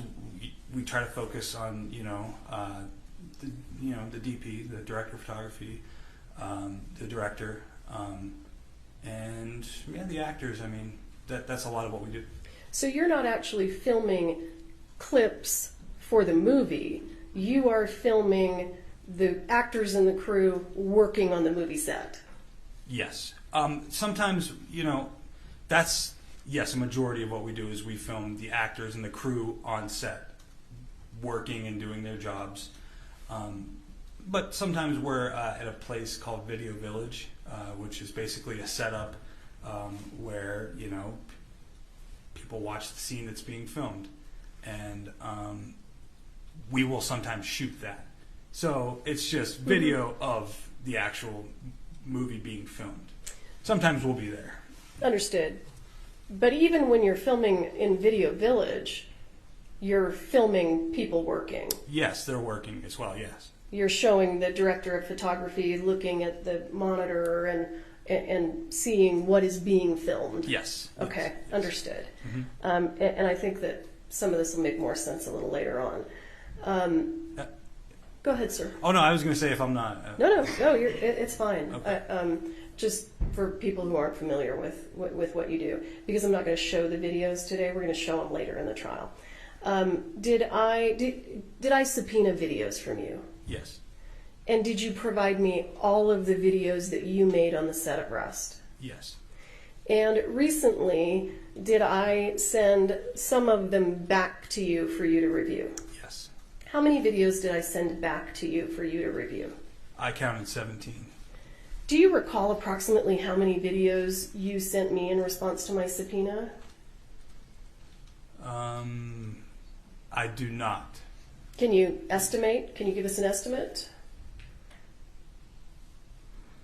It could be over 100. Okay. I mean, it could be. Yeah. I would have to, I don't recall, I didn't count, but It's okay. it could be over 100. Okay. I'm happy with your answer, but if I can show you what you sent me. Oh, if do you want have a me number? to. I don't have the number, but I have all your files. Oh, yeah. Okay.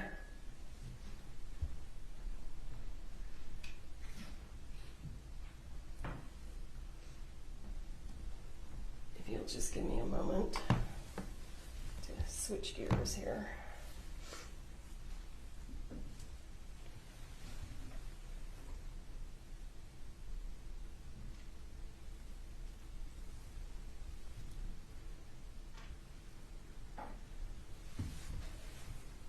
I'd actually like to know what the real number is. No problem.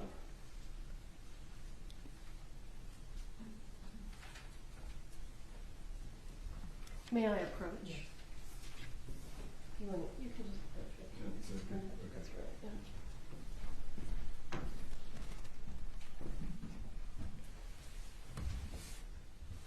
I can't see anything without my glasses.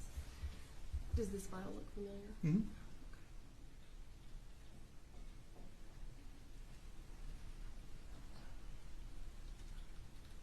Oh, those are the 17th. Mm-hmm. Forget that. Okay. Do you see how they're numbered? Mm-hmm.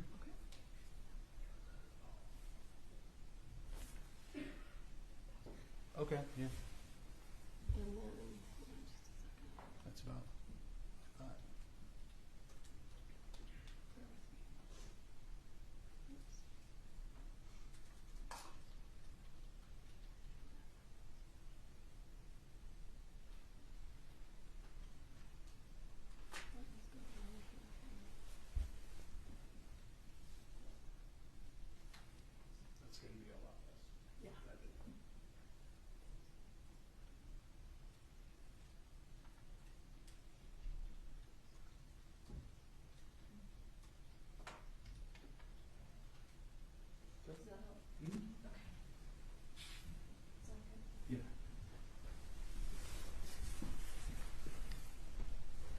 enjoyed seeing the electronic files that you provided me. Refresh your memory.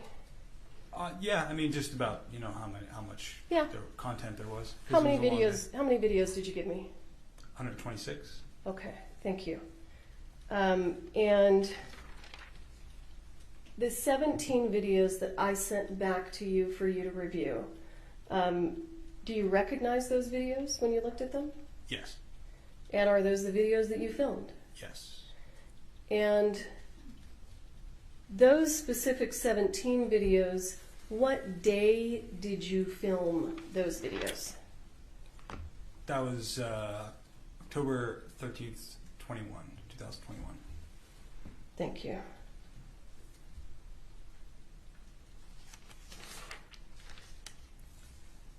So what I would like to do at this point in time is I would like to move for the admission of all videos from production outfitters that the court deems relevant and admissible as we move through the trial. No objection. All right, these will be of the 17. Minor of the 17, I think the defense does have some that Oh, they okay. are intending That's to fine. admit also. All right, okay. So this is kind of a joint Yes, foundation. yes, per stipulation, we'll do it this way, and I will so admit. Thank you, Ryan. Okay, thank you. I pass the witness. Oh, sorry, Ryan. Not so fast. We've First brought time the here, jam. huh? Yeah. Well, thanks for being with us today. I don't have any questions for you. You mentioned Video Village. How exactly does that work? What is that? That's an external monitor that is separate from the cameras that are being used by the film crew. It's separate so that they can watch that. The director and the director of photography can watch what's happening separately. Okay. And are you generally familiar with film sets and things like Video Village and whatnot? I see quite a few of them. I mean, All right. When that kind of system goes down, how do people have to adapt on set? When a system like Video Village will go down, I haven't seen it go down, but I would imagine that they would probably. Hang on, I'm going to object because I think it's speculative at this point, but I also think that there are going to be plenty of witnesses who can talk about what they did in fact when it went down. That's fine. All right, thank you.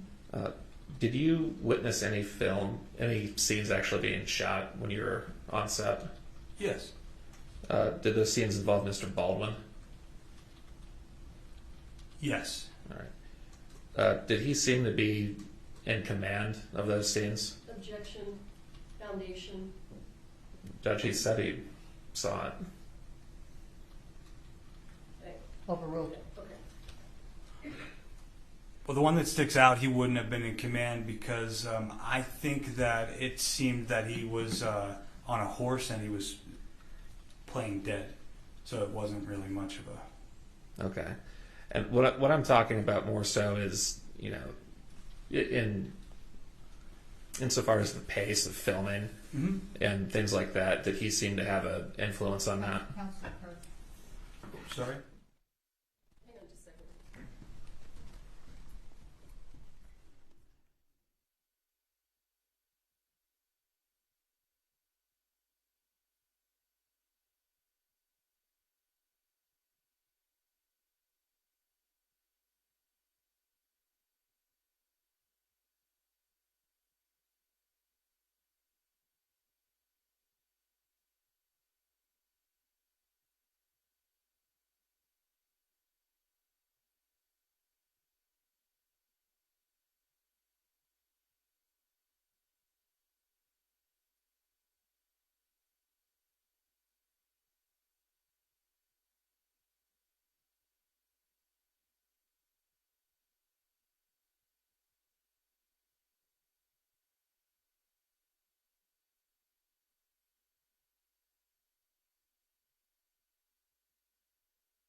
in the various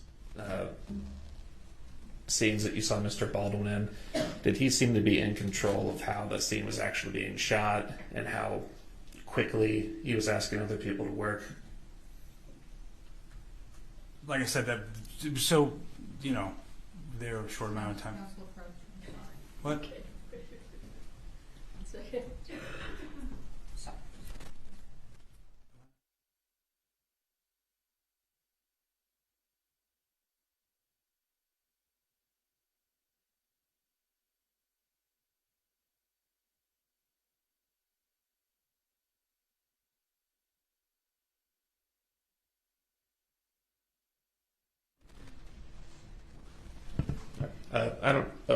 Did you make any edits to the videos that you sent Ms. Morrissey via subpoena? No, there was no edits to the videos. All right, thanks. Nothing further. Any redirect? Just quickly.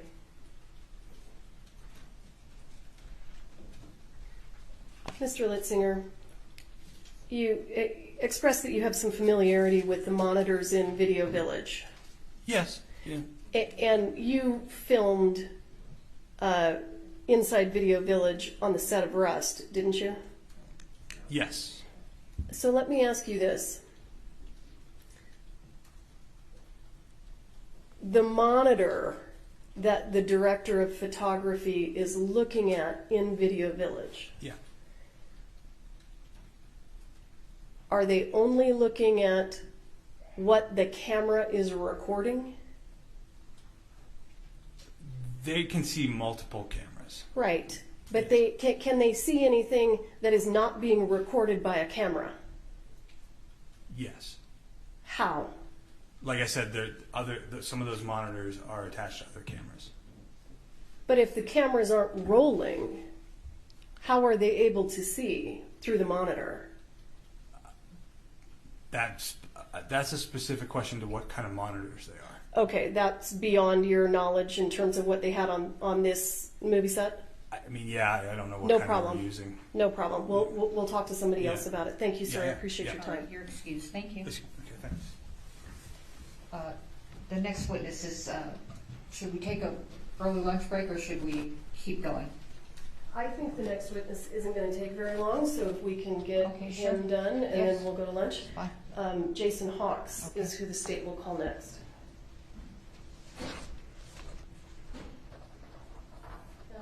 And Shadow, I'm going to need the Elmo. Can you call him more affirmatively?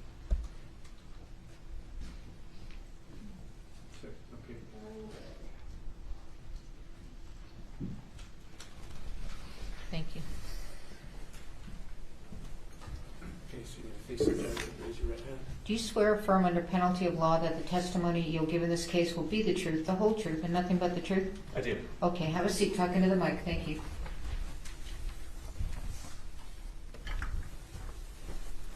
Sir, please state your name for the record. Jason Hawks. How are you currently employed? I own a company that analyzes device extractions and cell phone records for attorneys. Lucky you. Mr. Hawks, can you give the ladies and gentlemen of the jury some information about your background and training? Certainly. So I started in law enforcement in 2005 with the Alameda County Sheriff's Office. I remained there until 2017, with the last about 7 years being assigned to investigations. After leaving the Sheriff's Office, I went to the District Attorney's Office, where I was an investigator for the DA. I was there for 3 years, and then I started this company. Specific to device extractions, I've attended classes from Cellbrite, which is a company that extracts information from a handset.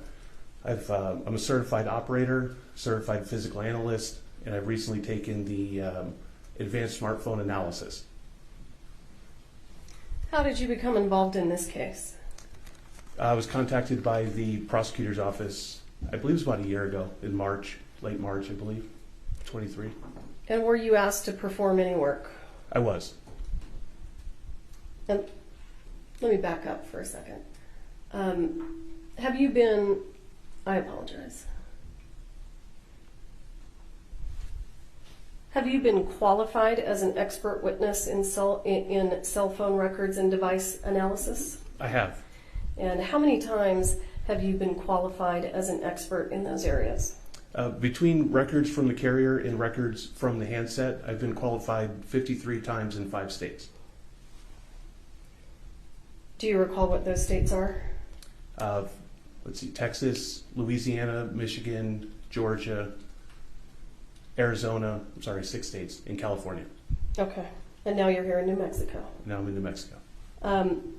I would ask the court to recognize Mr. Hawks as an expert in cell phone records and device analysis. No objection. All right, so you're so recognized. Now you get to add New Mexico to your list.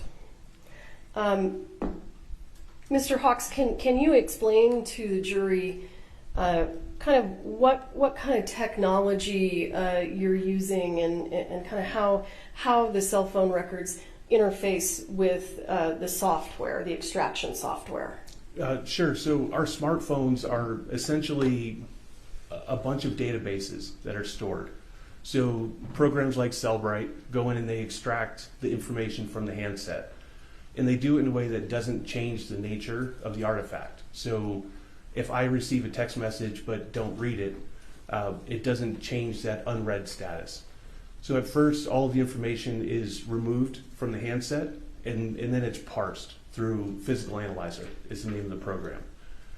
In Physical Analyzer, the information is essentially put back together, and it's converted to whatever time zone it needs to be converted to.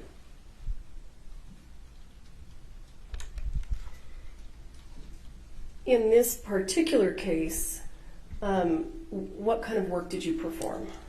I reviewed the Cellbrite extraction of Ms. Gutierrez Reed's her iPhone. When an extraction is done, does everything on the phone get kind of downloaded? Unfortunately, not everything. So not all of the information is always recovered, but things like text messages, phone calls, images, things like that are downloaded from the handset.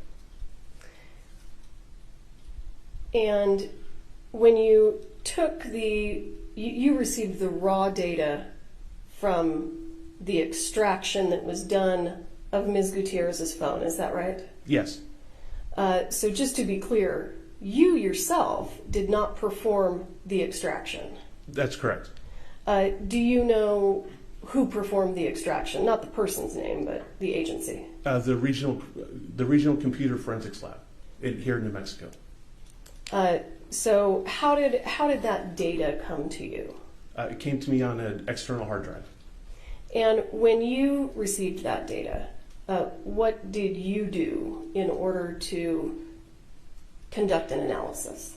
So I opened the data in the Physical Analyzer program, which essentially takes the extracted data and runs it through the most current version of the program. And with that, it breaks out the data into various different categories. Okay. And what kind of categories?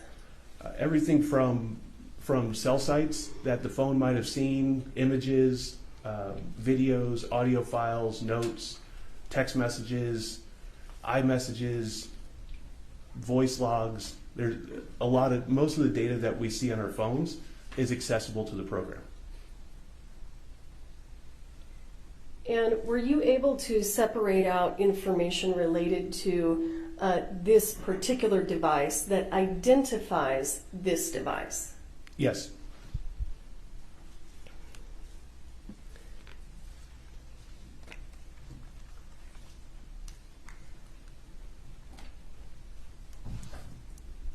I'm going to show you what I am marking as State's Exhibit 92.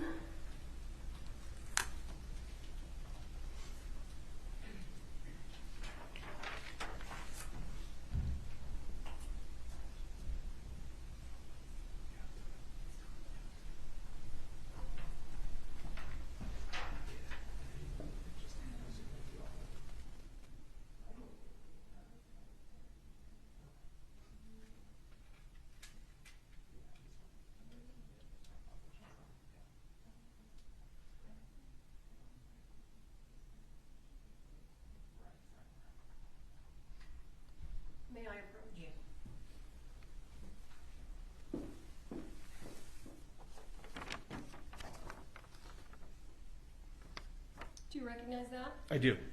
What is that? This is the device information that was captured by the Cellbrite program for the phone. How do we know that this is Hannah Gutierrez's phone? Well, I mean, I received the extraction of the phone. There's some information on here, such as like the phone number, an email address, things like that, that would suggest that it is. Okay. The phone number's on there? Yes. All right.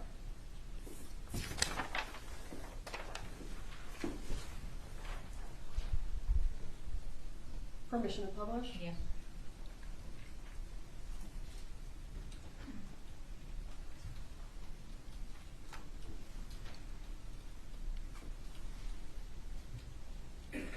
Let's just kind of look at a couple of things here. I know it's, see if we can make it a little closer up. Does this tell you what kind of... You want to use the microphone just a little. Oh, I'm sorry.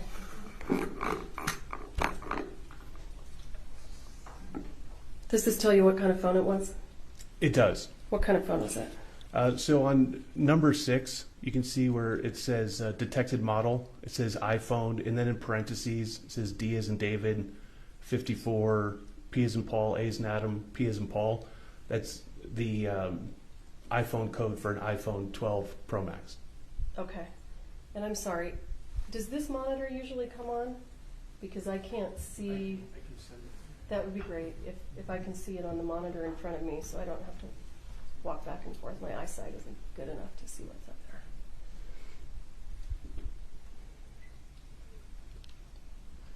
Thank you, sir.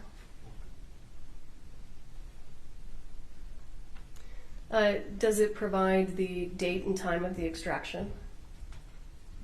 The date and time of the extraction is actually on a different part of the extraction. What's in the number 2 column? That is the or date. row, rather. I'm sorry. That is that's the date and time that the phone was displaying at the time of when it was extracted in UTC. Okay.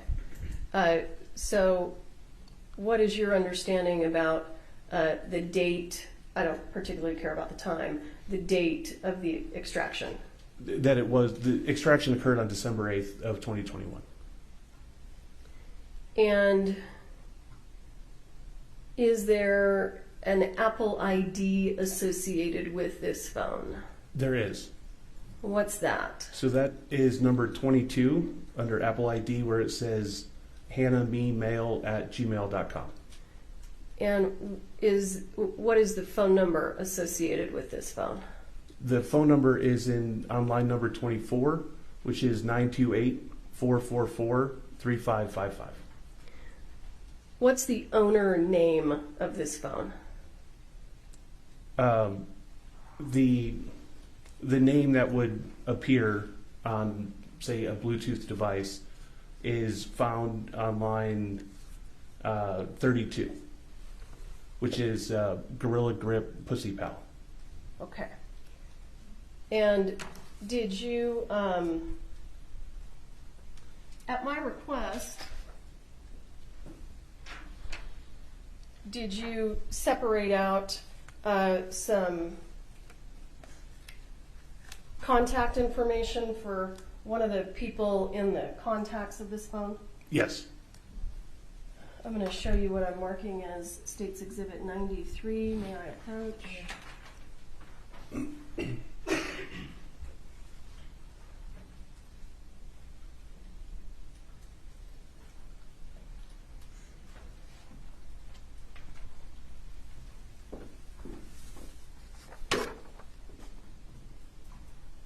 Sir, do you recognize State's Exhibit 93? I do. What is that? This is the contact information for a contact stored as Dad Kula. Thank you.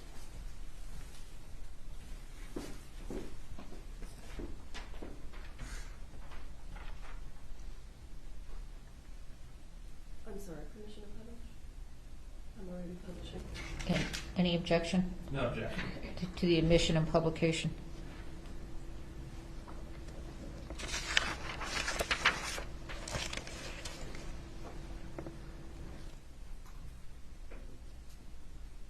generally speaking, what information does this sheet have with regard to the contact Dadcula, and if you could spell that for us? Sure, it's DADCULA exclamation point. So what it has is information about that person's contact info, their WhatsApp phone number, their telephone number, when it was added as a contact, that sort of thing. What's the phone number for Dadcula? The phone number is 323-365-2189. All right, thank you.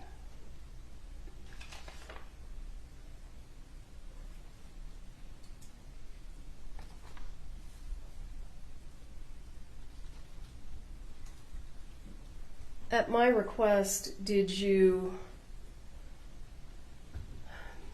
sort of pull out text messages from the date of October 20th, 2021? I did. I'm going to show you what I'm marking as States Exhibit 94. And there are 3 pages to this exhibit.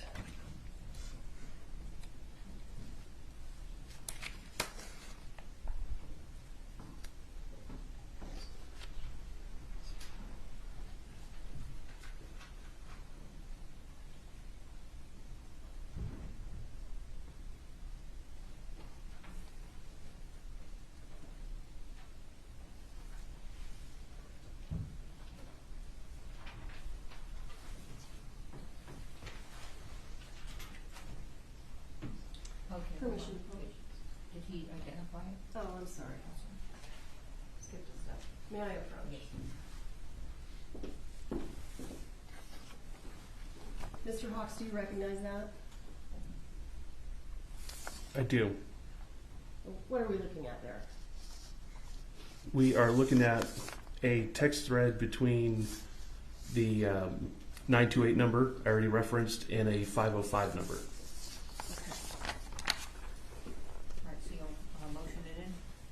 Permission to publish and first move. I'll move for the admission of 92, 93, and 94, and then I think we're also going to do a general moving like we discussed. Okay, No so, objection. all right, so you may publish.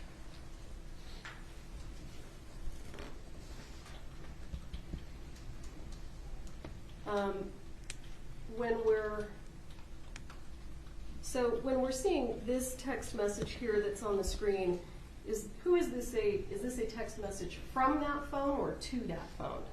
It is a text message from the 928 number to the 505 number. Okay, and can you read it for us? The content? Yes. Yes, it's LOL. I don't need that tonight anyways. Right on. I might go smoke in the jacuzzi soon, but maybe not. I'm so pooped. Okay. And I'm going to show you the second page of Exhibit 94.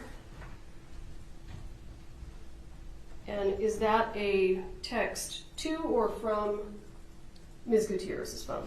It is from her phone. And it is to the 505 number? Correct. And if you can, and what's the date?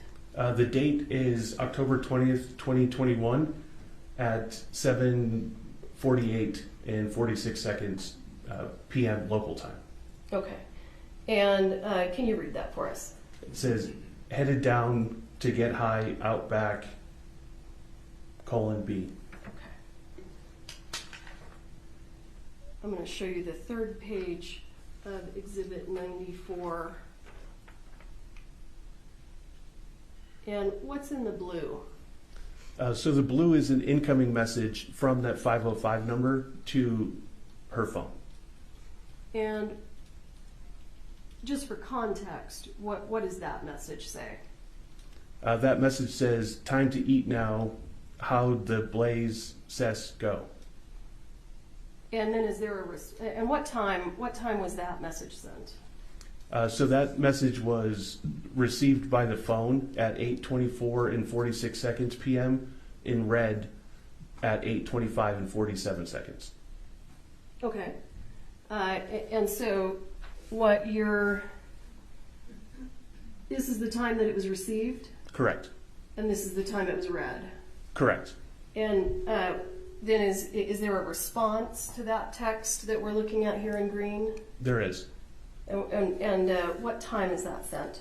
That is sent at 8:25 and 53 seconds. And this is from Ms. Gutierrez's phone to the 505 number? Yes. And what does that text message say? It says, "I'm still smoking." Okay, thank you.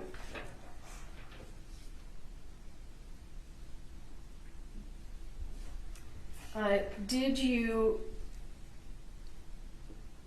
sort of separate out for me a short thread between Ms. Gutierrez's phone and the Dad Kula contact? Yes. I'm going to show you what I'm marking as State's Exhibit 95.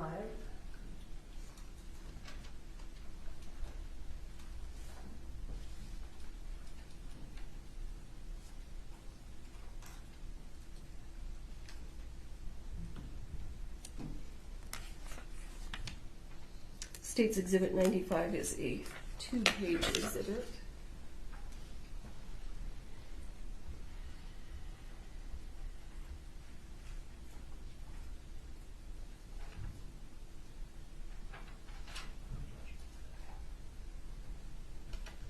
May I approach? Yes.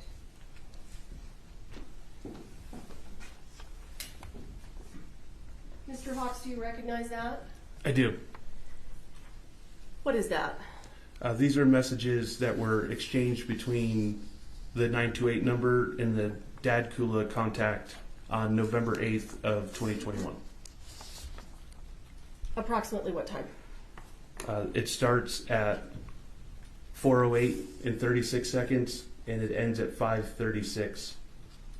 I'm sorry, 5:24 and 38 seconds.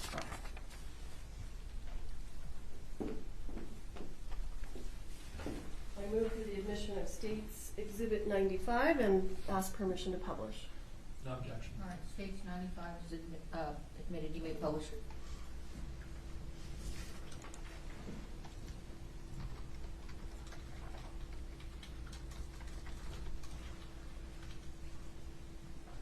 And that message, is that from the 928 number? Correct. So any of the messages that are in green are from the 928 number, and any messages in blue are from an outside number. Okay. And can everybody read that? That way I don't have to have Mr. Hawks read it. And then I'm going to show you the second page, if everybody's had a moment to read that. I'll show you the second page. And in the second page,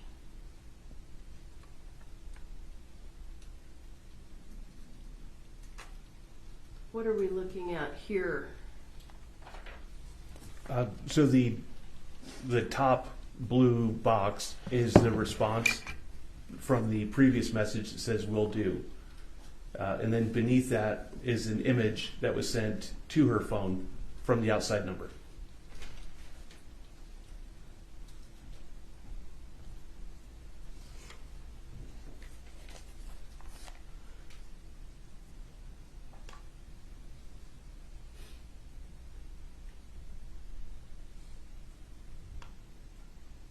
What are we looking at there? We're looking at a thumbnail of the image that was sent to her phone. So the image name is img_0686.heic, and we're looking at the inset thumbnail. And were you able to collect that actual photo for me so we don't have to look at a thumbnail? Yes. Thank you. We'll get there in a minute.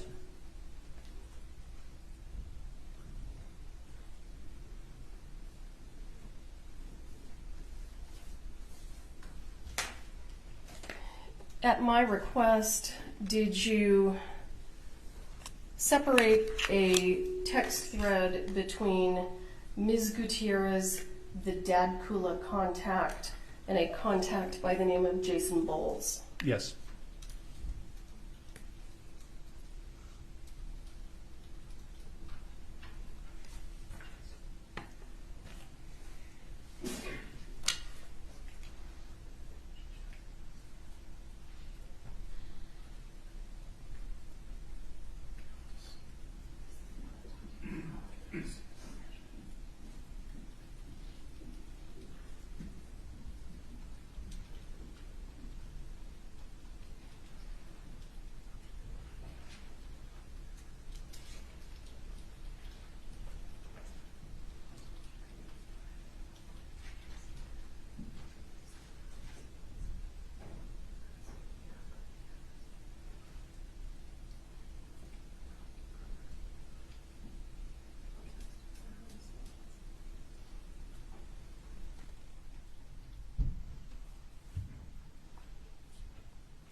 May I approach? Yes.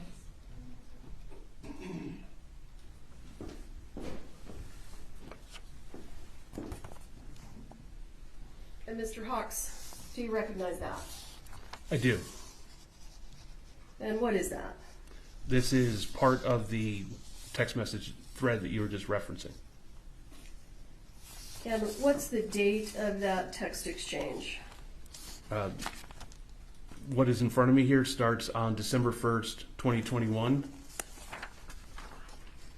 and ends also December 1st, 2021. Okay, give me just 1 second.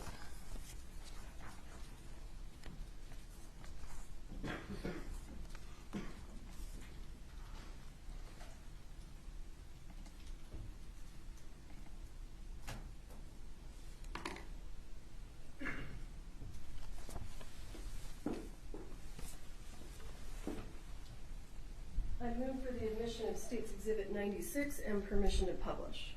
No objections. States 96 is admitted, you may publish.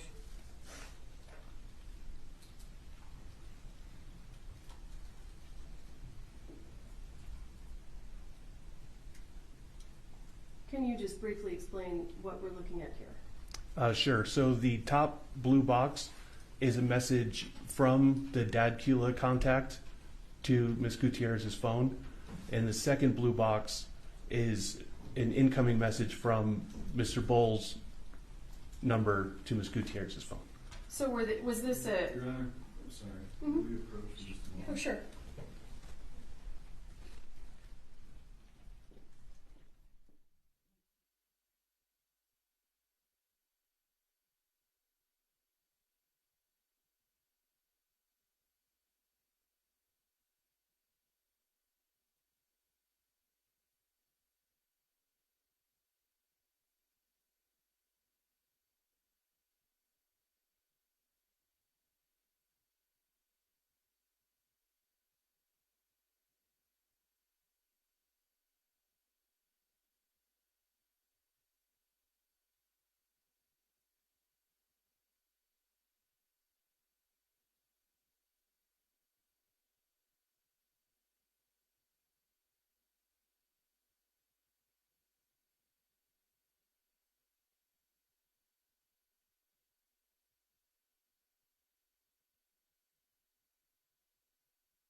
Mr. Hawks, let me back up for just a moment. How do we know that 3 people were involved in this text conversation? So the Cellbrite program will pull out text threads. So if you and I have a text thread, and you and I and another person have a text thread, those are 2 separate threads in my phone. So what we're looking at here is a thread that was between these 3 people. Okay. This is not a thread that was only between Ms. Gutierrez and Mr. Bowles. Correct. Okay, thank you. Has everybody had an opportunity to read that? I'm going to show you the second page of States Exhibit 96.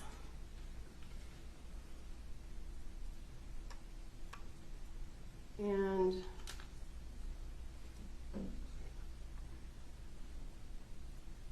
Mr. Hawks, can you tell me what we're looking at here? Yeah, we're looking at a continuation of that same text thread. So the top blue box is an incoming message from the contact from Mr. Bowles. The green box beneath that is an outgoing message to both, because it's a group thread. And then the bottom blue box is an incoming message from the Dad Kula contact. Okay. Everybody have an opportunity to read those. I know they're pretty short, and at this point they may not make much sense, but we're getting there. I'm going to show you the... One of the jurors didn't see it. Oh.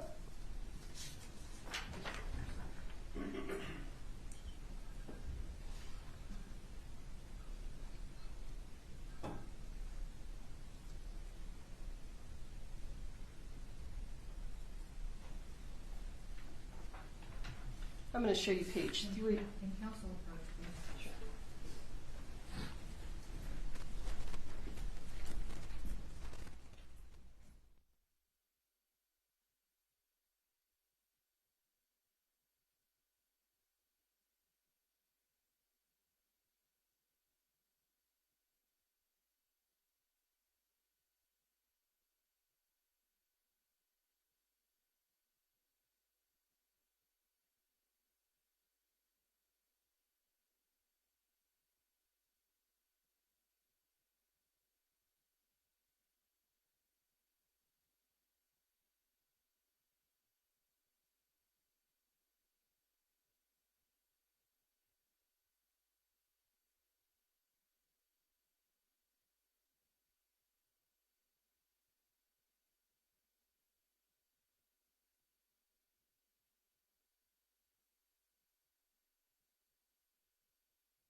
Okay, jury, we're going to break for lunch.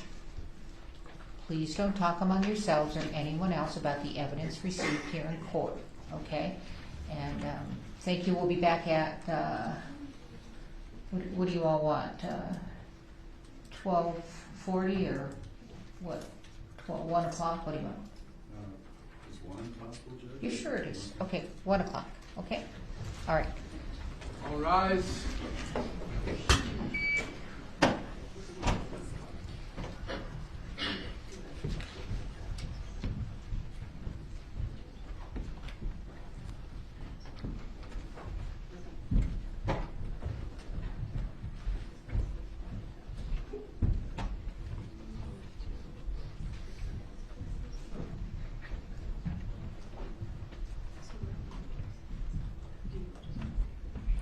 Okay, and counsel, because he's still under oath and still testifying, please don't talk with any other witnesses about this case. Yes, ma'am. Okay. All right. 1 o'clock, Mr. Fox. All right, so counsel will be back at 10 of, and just in case there's anything to address. Okay, thank you. We're in recess.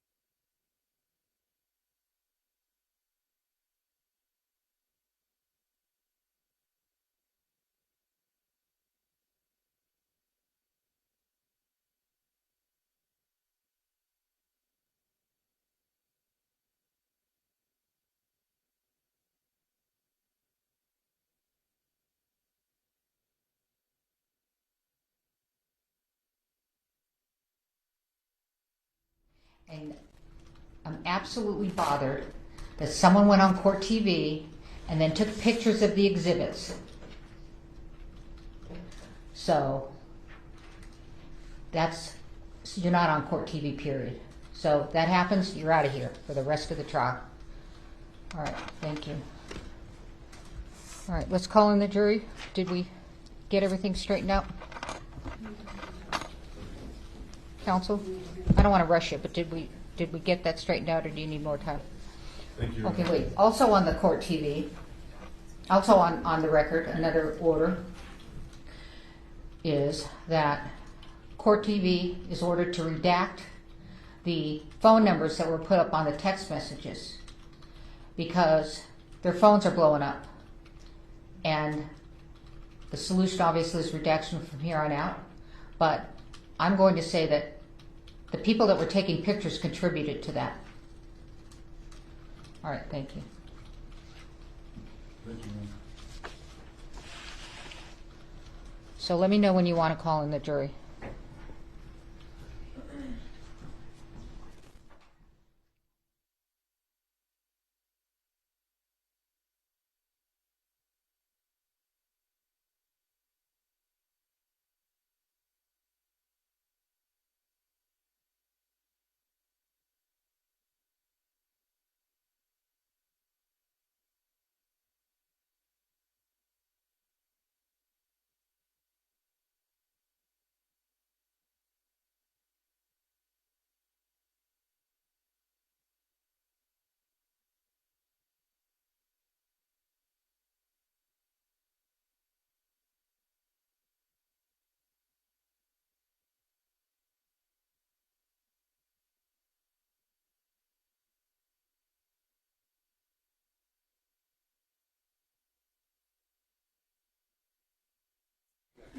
Oops. All right, is that better? We're going to go back through real quick some of those text threads that we had on the Elmo, and we're going to have you read the content, okay? Yes. So I'm going to place on the Elmo what was previously entered into evidence as State's Exhibit 96.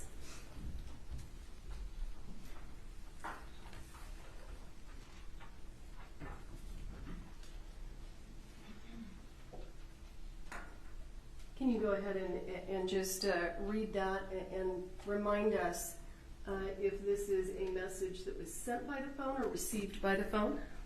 Sure. So this was a message that was received by Ms. Gutierrez Reed's phone from the Dadkula contact that says, get someone to show her a single action gun and how it works.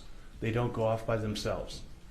And then beneath that is an incoming message from Mr. Bowles' phone to Ms. Gutierrez Reed's phone that says, yes, I sent her this manual I got today also.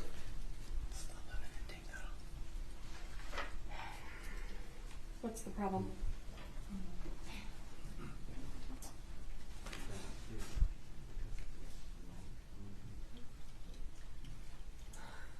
Do you want me to just read them? Just read them. Let's just, we gotta get this done. Thank you, sir. There's a State Exhibit 96 that I've handed you. Can you just go ahead and read it, explain to the jurors what you're reading, given that they've already saw it? Yeah, so this is Exhibit 96. The first page I've just read. The second page. And Mr. Hawks, what's the date of these conversations? Sorry, this is December 1st, 2021. The second page starts with a message from Mr. Bowles to Ms. Reed that says, I think I sent this with an attachment.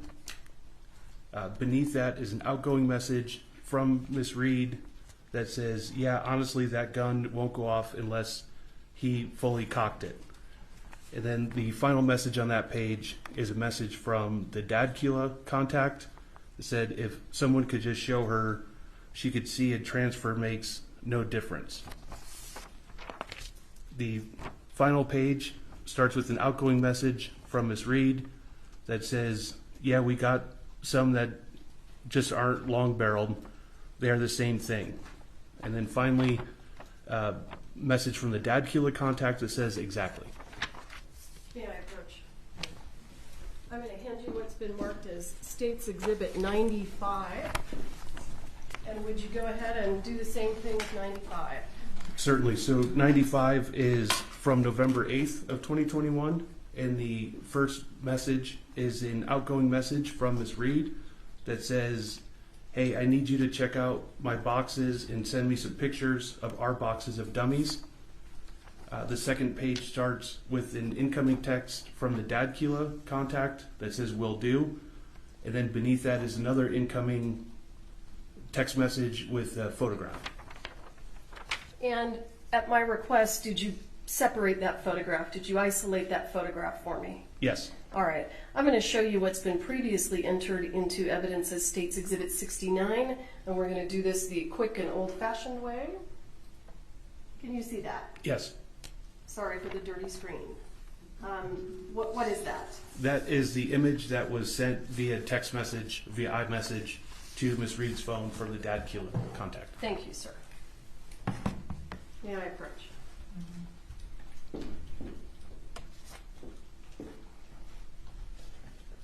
Mr. Hawks, in addition to doing some work on Ms. Gutierrez's cell phone extraction, did you also do some work on cell phone extractions from some other folks involved in this case? Yes. Okay. Do you remember their names? There was a woman named Sarah, I don't remember her last name, Okay. and a gentleman whose name I don't remember. But Okay. I'm sure I would if you refresh my memory. Well, I'm going to leave that to defense counsel, and I will pass the witness. Thank you.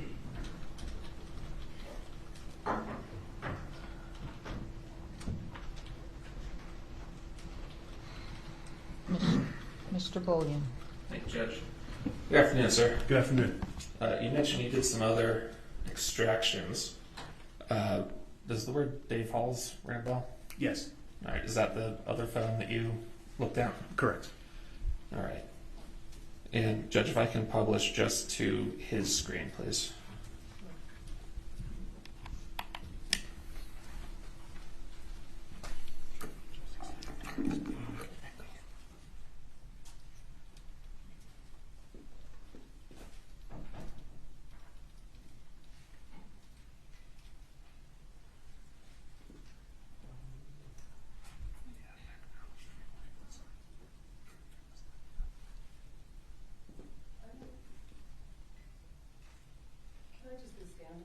Sure. So I can see what's on his screen.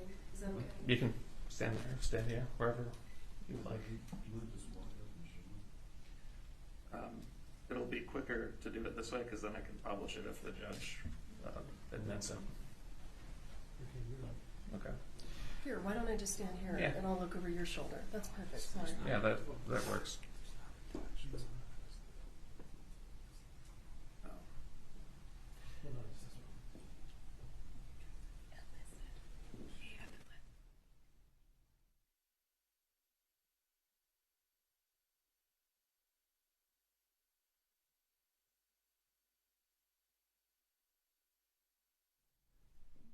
All right, sir, what are you looking at? What's on that screen and on your screen is different. I'm showing you.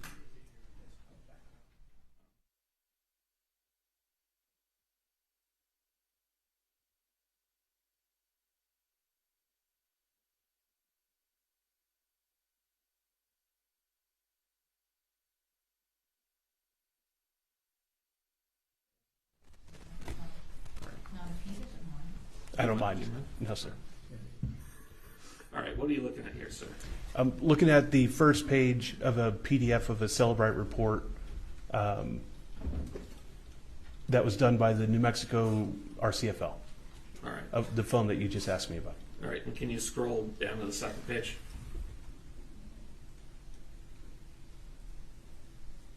Yes. All right. So what is this device information? What does this tell you? So this is a summary of the data that is in this PDF report. It involves chats, native messages, which are, in this case, iMessages, WhatsApp, emails, timeline, and then data files, which include images and videos. Okay. Is there information about deleted information on this device. There is. Can you tell us about that, please? So the report indicates that there's one deleted iMessage and one deleted WhatsApp. In addition to that, there are 5 deleted emails, and there are some deleted images, but without knowing what the images are, I don't know if they're things that he actually deleted or if they were cached images that got purged. And how many images are notated on the report as being deleted? I'm sorry. I didn't bring my Yeah, glasses. help yourself. Sorry. Yeah. So there's 152,237 images total, and there's 1,438 that are deleted. You can just hold on to that. And then 3,214 videos with 7 deleted. Okay. And when you're looking at a device and you see that something's been deleted, what does that actually mean? What is that telling you? It means that it was deleted and recovered. So if I delete something from my cell phone and it's overwritten, or that memory is actually purged, then it's not recovered and there's just no evidence of it. So this shows that there were items that were deleted and recovered by the program. All right. And you have no way of knowing if additional things were deleted because it just wouldn't be extracted. You wouldn't have the information to look at. Correct. All right. And in your experience, do you know that sometimes happens? I know that it can happen. I mean, if it's not there, I don't know that it was there to begin with and was deleted, but it certainly can happen. Okay. And actually, I'll just leave this here with you. Sir, if you can go to the emails page on that document. Can you make sure he's got the right one? I do. All right. There's about 20 emails in Mr. Hall's extraction here. How do you know that these are actually his emails? So there's incoming emails. The top one is an incoming email. Just to avoid what we had earlier, it's to a Gmail address. Mm-hmm. So that means that account was installed on the phone, and this is an email that was received by his phone, signed into an email address associated with him. Okay, so that physical phone has access to that email address. Yes. Okay. Judge, I would move to conditionally admit defendant's exhibit O. Counsel approach.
Just kind of retrieve mine. Yes. Here. Yes.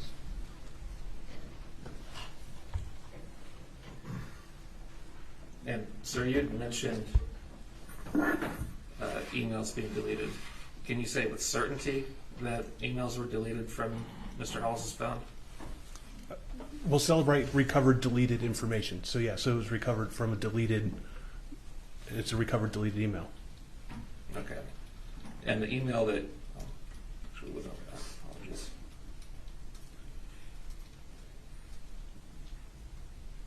If I could approach again. All right, sir. I'm handing you what I've marked as Defendant's Exhibit P. Can you look at the first 2 pages of that document, please?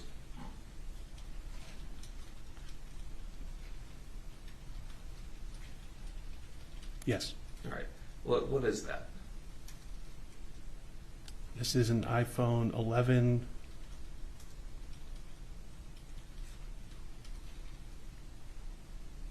Is it Sarah Zachary's phone? I'm looking for the device name. Counsel approach. And I may just be able to stipulate. Well, no, I need you.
The state will stipulate that what Mr. Hawks is looking at is a cell phone extraction of the witness, Sarah Zachary.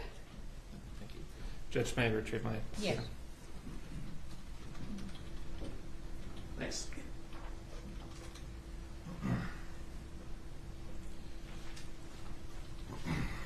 All right, sir, with both Mr. Hall's phone and Sarah Zachary's phone, are the dates and timestamps listed in the extraction for text messages and emails, are those accurate?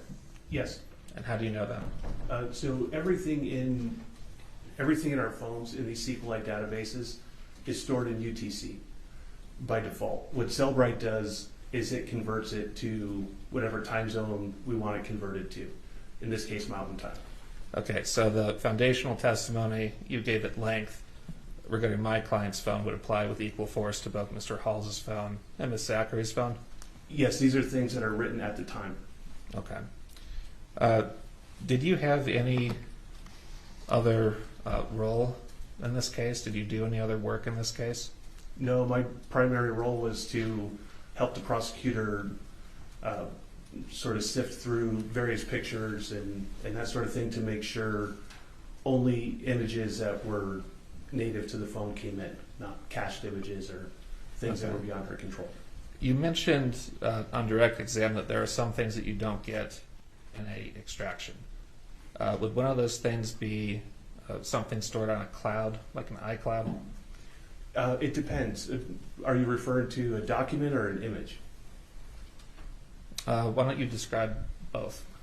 So if we have things on our iCloud, typically it can be stored also locally on the phone and on the iCloud, or in the case of photographs, your phone may keep a little thumbnail that is a link to your iCloud account. So in that case, the original photo would not be on the handset. It would be on the cloud, but that thumbnail is essentially a gateway to the original image. Okay. If something is just on the cloud and you don't have a gateway, as you described, is there a way to actually go get that information? You could get it with a search warrant. Okay. Did you discuss doing any kind of search warrant to retrieve images or text or video from Sarah Zachary that she may have in the cloud? No. No? Do you recall having a email discussion on October 12th, 2023 with Ms. Morrissey about this subject? I don't. I know that Miss Morrissey, if you're telling me I had one with her, then perhaps I did. I sent her some various subpoena language. I don't remember this iCloud being part of it, but if you're telling me it was there, then I did. Would looking at the email refresh your recollection? Yes. Back to the approach? Can I see it? Sure.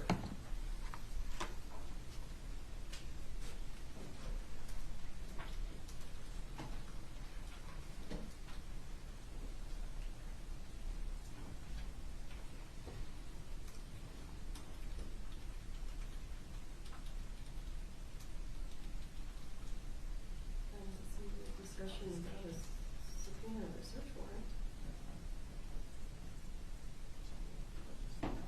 Right, but what?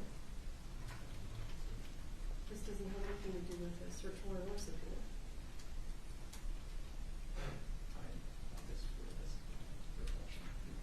Okay, this is for refreshing recollection, so you've seen it, Okay. yeah. See if you can refresh it.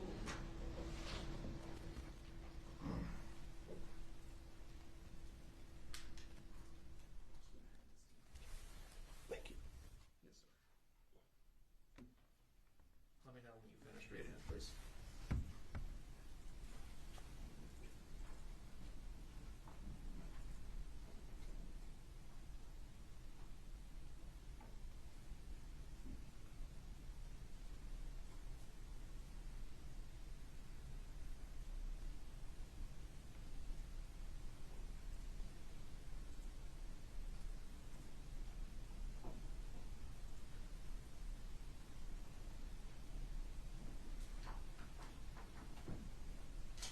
I assume you want me to read all of it, correct?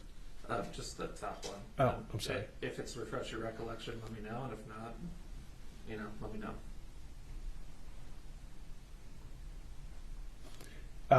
Yeah, so this is what I was referring to as far as So you're going to give that back to him, and he's going to ask Yeah. if this refreshes your memory to the question he asked you. Yeah, did that refresh your memory, sir? what I think I meant by that, and I'm not really sure, so I can't say with 100% certainty if I was referring to. I'm sorry. You have a question beyond that, or it refreshed my recollection of the conversation. Yes. Okay. So on Miss Zachary's phone, you were requested to get text, videos, and photos from September 15th, 2021 to November 21st, 2021. And you indicated that there were some photos that were not on her phone but might be on her iCloud account. Did you have further discussion about how you might go obtain those photos? No, I think what we're referring to the same thing. I believe my recollection is that I'm referring to the thumbnails. So if I were to download a thumbnail from a phone and you were to put it onto a television screen, it just gets blurry as opposed to the actual full-size image. That's my recollection of the full-size image may be on the iCloud. Okay. And you said in here that there are no entries on the phone or image metadata, right? Correct. All right. I don't have anything else. Thank you. Thank you. redirect. Just real quick, Mr. Hawks. Is it possible for a person's phone to delete things without the operator of the phone intending for that to happen? What do you mean specifically? And I thought there was a discussion earlier when we were off the record that sometimes the phone automatically deletes certain things. That's what I'm referring to. So you're referring to cached images. Right. So when we go to a website or social media, our phone will capture a series of images, and those images go into what's called a cache folder. And after a certain amount of time, that cache folder automatically will delete. But that's not from the person's camera roll. And it wouldn't be from their email either? Email contents? you mean? I'm speaking about what Mr. Bullion was referencing with regard to Mr. Halls's deleted data. Not to my knowledge. Okay. It wouldn't, no. Okay, I just wanted to square that up. Thank you. I don't have anything further. Appreciate you. Your excuse. Thank you. Thank you. Next witness. And just for the record, I'm going to reserve, just in case we need to bring him back. You're reserved. Don't talk to any witnesses. Yes, ma'am.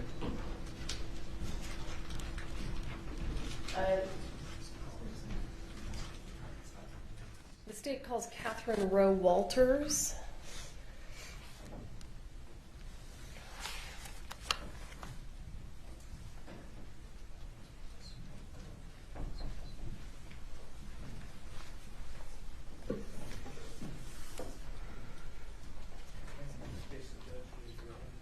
You swear or affirm under penalty of law that the testimony you'll give in this case will be the truth, the whole truth, and nothing but the truth? I do. All right, have a seat, talk into the microphone. Thank you. Go ahead and state your full name. Full name, Catherine Elizabeth Walters. Thank you. And do you go by Rowe? Yes, ma'am. Alrighty. Ms. Walters, were you a member of the crew of the movie Rust? Yes, ma'am. And what role did you have? I was the unit production manager. What does a unit production manager do? A unit production manager is the person on set who is making sure the day-to-day operations go smoothly. All right. And are you familiar with Ms. Gutierrez? I am. Your role on set, if a crew member needs something, would you maybe be the person they would go to? Yes, ma'am. So I want to ask you, did Ms. Gutierrez ever specifically request from you additional training time with Mr. Baldwin? Not to me. Did Ms. Gutierrez request generally additional training days as an armorer from you? No, not from me.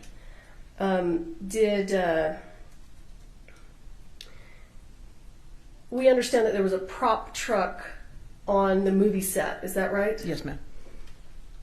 During the filming of the movie, before the incident that occurred on October 21st, when filming wasn't going on, so in the evenings or on the weekends, how was that prop truck secured? There's a side door on that truck, and the back door, the back roll-up door, are secured by padlocks. And so that happened even prior to October 21st? Yes, ma'am. And who would lock the truck in the evening or for the weekend? Either it would be the department heads or it would be the Teamsters who were maintaining the trucks. And so were they combination locks or key locks? I believe they were key locks, but I don't remember. Can you tell us who had access, who had the keys, who could go get in the prop truck? It would be anyone. It would be anyone who had the keys to do it. The department heads were the ones that usually had keys or combinations. Who were the department heads? Can you just give us their names? Sure. So for props, it was Sarah Zachary. For armory, and I believe that Sarah and Hannah shared keys. The other department heads would have been Sergey and a couple of others that I honestly don't recall, but they would have had keys to their trucks. And they have keys to the locks that lock the truck. Yes, ma'am. Okay. And did you have a key to the locks? No. Well, did Ms. Gutierrez reach out to you a couple days after Ms. Hutchins' death and ask to meet you at the prop truck? Yes. And why did she want to meet you at the prop truck? She was getting ready to head back home and wanted to grab some personal effects off the truck. And were you able to provide her access to the truck? Yes. How were you able to do that if you didn't have the keys? So after the incident occurred, we had the Teamsters pull all of the locks off the trucks and had a different set of keys so that the only people who would have access were myself and the Teamster captain were the only two people who had those access. And why would the Teamster have access to the truck? Because they were the ones, if they needed to move it for any reason, do any maintenance, any of those things. Okay. You have actual Teamsters that are working on the movie set that are maintaining the trucks? Yes, ma'am. And driving the trucks? Yes, ma'am. Okay. So when Ms. Gutierrez, do you recall the date that Ms. Gutierrez asked you to meet at the prop truck? I do not. Do you agree that it was just a couple days after the incident? I do. Okay. And do you know everything that Ms. Gutierrez took out of the prop truck? I do not. Did you see any of the items that she took out of the prop truck? I saw a few things, but I don't remember exactly everything. Can you just describe to us the few things that you did see her take out of the prop truck? I remember a couple of gun belts, and I think I remember a couple of cardboard boxes, but nothing other than that. Okay. And Ms. Gutierrez took these items from the prop truck prior to the police executing a search warrant on that truck. Is that correct? Yes. All right. I will pass the witness. Thank you. Prosecutor? Yes, thank you, Your Honor. Ma'am, in addition to Miss Gutierrez Reed, you allowed other people to get their personal effects as well, didn't you? From the set? Yes. Yes. So after the incident, the law enforcement cleared the scene, and everybody thought it was clear, correct? Correct. And so you allowed multiple people to get their personal effects, is that correct? Yes. Okay. So it wasn't just Miss Gutierrez Reed. Correct. Okay. Now, with regard to that set, I want to ask you, were you aware of the camera crew walking off Yes. and they were disgruntled? Yes. When did they walk off that set? I received resignation emails the night before. Okay. So this was the night before the incident, the night before the shooting. And these camera crew, and how many of them walked off? My memory says 6, which was the full team. So the full team, the full camera crew walked off set. So for the set next day, you have to get a new camera crew. Yes, sir. Okay, and were you in charge of that? It was a joint effort between myself, my line producer, Gabrielle Pickle, and our producers as well. Are you and Miss Pickle, do you talk, or on the set, did you talk quite a bit? Did you talk daily? Yes. Okay, so, and I don't want to get into hearsay comments, what somebody else said, but were you aware that Miss Gutierrez Reed had requested additional training of Mr. Baldwin? For Mr. Baldwin, no. Okay, you never had that discussion with her. No. But do you know whether Miss Pickle did? I honestly don't remember. Okay. So let's go back. You and a couple more people are trying to get the camera crew. Is that right? And did you get them for the next day? We did. Okay. You had to scramble. I mean, that night? Is that make calls that night? Yeah, I was making calls that night and very early the next morning. The camera crew that walked off because they were disgruntled, did they come to the set that next morning? They did. Do you know what they were doing the next morning? Did you watch them or did you see them? Yeah, I was with them for part of the morning. They were retrieving their own personal effects off of the camera truck. Okay. Did you see any of them walk around to other parts of set, or were they just getting their effects? From what I remember, they were just around the truck. Okay. The prop truck, during the day, that was not secured during the days of set. Is that correct? As far as I know, it was not secured, no. Okay. So during the day that filming goes on, and what are the hours of that? generally? Generally, we would start anywhere between 6 and 7 a.m. and go till 7 or 8 p.m. Okay, so for approximately that 12 or 13-hour period, whatever it would be, that prop truck was open. As far as I know, yes. Okay. Theoretically, everybody on set could have had access to that prop truck. Theoretically. Okay. Now, you said that it was you and the Teamsters that would secure that truck after hours. Is that right? It would be the department heads and the Teamsters. Department heads and Teamsters. Yeah. Who was the person, the Teamster in particular, that would do that? I do not remember his name. Okay. After the shooting, do you remember who that Teamster, who that captain, I think he said was? I would honestly have to go back through my notes. I cannot remember his name right now. Oh, that's all right. Yeah. And do you have your notes, or? I do not. That's okay. Okay, so you don't remember his name. I do not. Okay. Did you check every night before you left to make sure that prop truck was locked? No. Okay. Now, with regard to Miss Gutierrez Reed, my understanding is that you never heard any complaints about her. I did not. Okay. And that was the entire time of the arrest set. Correct. Okay. Let me ask you also, after the incident, after the shooting, I understand you went into the church approximately 2 days after. That sounds correct, yes. Okay. And you were going to remove media?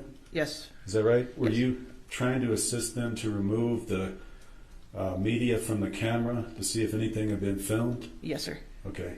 And that was with regard to filming of the actual shooting, correct? Yes, sir. And were you able to remove that? I was. Were you able to determine whether there was any filming? Of the incident? Yes. There was no filming of the incident that was recorded. Okay.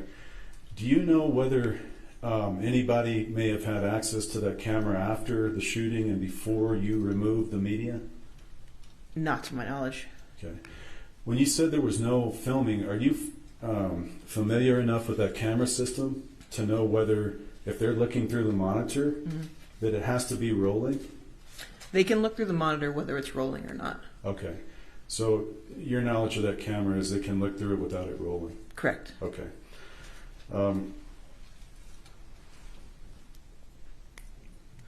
Now, with regard to that prop truck search, you were present for that search, correct? I was. And you also present for that search was Seth Kinney. Yes, he was there. Okay. And you remember why Seth Kinney there? Did he go to provide the code? No, I think he was there because a lot of the firearms that were there were his. So he was there to be with the sheriff's office. He was there with the sheriff's office when they arrived? Mm-hmm. Okay. Do you know whether he was let into the prop truck? Do you recall that? I do not recall. Okay. Were you in the truck or outside when the search happened? Outside. Did you look inside the back of that truck? I did. Did you see that prop cart in the truck? I do not recall. Okay. Now, if it was in the pictures, would you have any idea why the prop cart was in the prop truck? I am confused by your question. Yeah, I'm sorry. Let me ask you this way. If the prop cart was in the prop truck, do you know who must have moved that into the prop truck? I can make an assumption, but I do not know for sure Yeah, who would have don't- moved it. No, don't guess. And Yeah. If you don't know, you don't know. No. Okay. All right. You indicated you got keys to the locks for the prop truck after the incident. Yes, sir. And you said the captain Teamster had one too. Yes. Okay.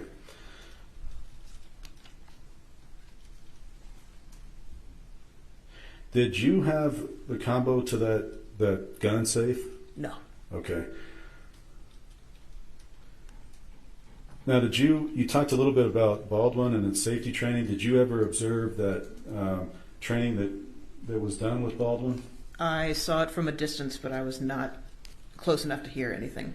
Okay. And did you observe that Baldwin was not really paying attention? His back was to me, and they were up a hill. I do not know. So you don't know that? Okay. No, sir. On the set, after it was over for the day, you're aware that Miss Gutierrez Reed, Miss Zachary, everybody had to basically clear out. They had to leave. Is that correct? That is correct. Okay. So at the end of the day, it's fair to say they weren't accorded time to clean the prop truck because at the end of the day, they needed to go. Correct. And during the day, Miss Zachary, because this set's pretty busy, Yep. you agree with that? During the day, they're doing their prop jobs and their armor job duties, those kind of things, correct? Correct. So there's no time really to go back during the day, take a break, and go back and clean everything. And there's not at night either, is there? Not that I know of, no. Okay.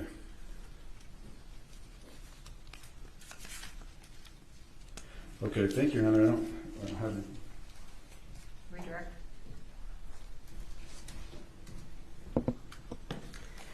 Ms. Walters, I want to be clear. Between October 21st and October 27th, did anyone other than Ms. Gutierrez request to get items out of the prop truck? Not to me. Not to my knowledge. It was only Ms. Gutierrez that you gave access to the prop truck between the 21st and the 27th. Yes, ma'am. All right. And on the movie set, did you guys hire security guards? There was 24-hour security at the gate, but they did not walk around on set. Okay. But if someone were to try to drive in, they would encounter that security guard, right? Yes, ma'am. And is this location convenient to get to? Not really. Okay. I think you indicated on cross-examination that no one complained to you about Ms. Gutierrez. Do you recall saying that? I do recall. Isn't it true that one of the reasons that the camera crew indicated they were leaving was because of the accidental discharges from firearms on set? Your Correct. Honor, I'm going to object on hearsay. That would be the basis for that. Well, I'm basically impeaching her because she indicated. Counsel approach, just you two.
Ms. Walters, do you know if one of the reasons that the camera crew left was because of accidental discharges on set? They cited safety concerns, yes. Did they specifically say accidental discharges on set? I believe so, yeah. Okay. And Mr. Bowles asked you about the camera crew coming the following day to collect their belongings. Yes, ma'am. And I think you indicated that they stayed at the camera truck. Is that right? To my knowledge, yes. Okay. And is the camera truck and the prop truck the same thing? No. In your experience, do people on the camera crew frequently bring their own equipment, stands, cables, stuff like that? Sometimes, yes. And did they on the set of Rust? Yes, they did. Is that your understanding what they were taking? Yes.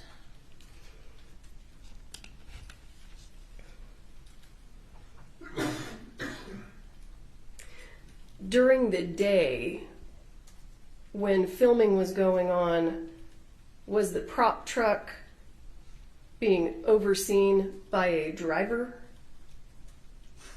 A member of the Teamsters that you hired?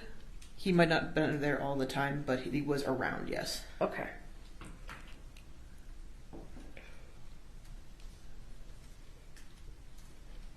And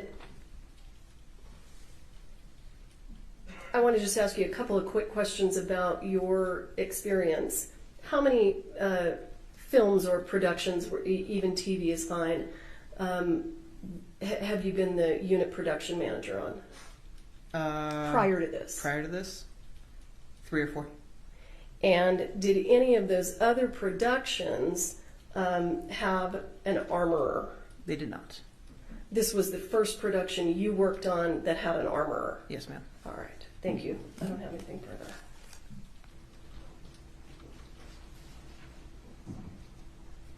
Your Honor, do you have any objections?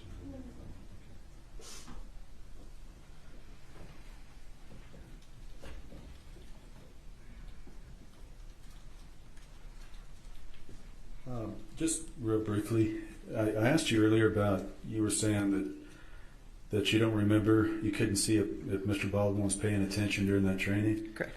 Do you recall in your pretrial interview that you did indicate he wasn't paying attention? I had been told he wasn't paying attention. I did not physically see it. Okay, so, and I don't want to get into the hearsay comment. Sure. So, but you didn't see it yourself? I did not. Okay. With regard to the, with regard to the accidental discharges, were you aware that there was a discharge with special effects? Yes. Okay. Thank you, Your Honor. You're excused. Thank you. Thank you. Next witness.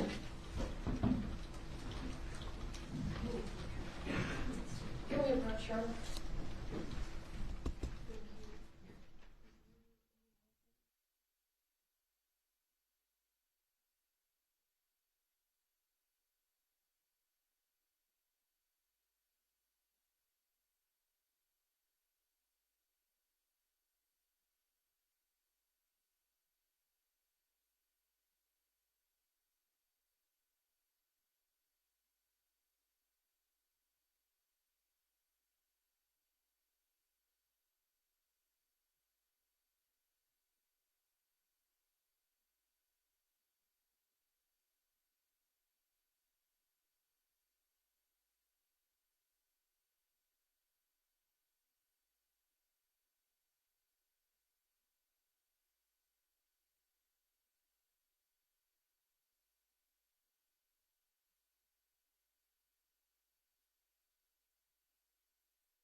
Okay, first of all, guess what? You need to approach again.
don't know if you think it's your lucky day, but we're going to break early. I think from the faces I see, it's a good thing. Okay. All right, but we have one question that we're going to ask you to go back in to your room and answer this question, and then come back out and get dismissed, and we give you all the don't forget language. Okay, it'll come clear to you. You're all going to go out. He's going to ask you that question. He's going to get your answer, and then he's going to give me the answer on that piece of paper, and then you all are going to come back in. Okay? All right. All rise.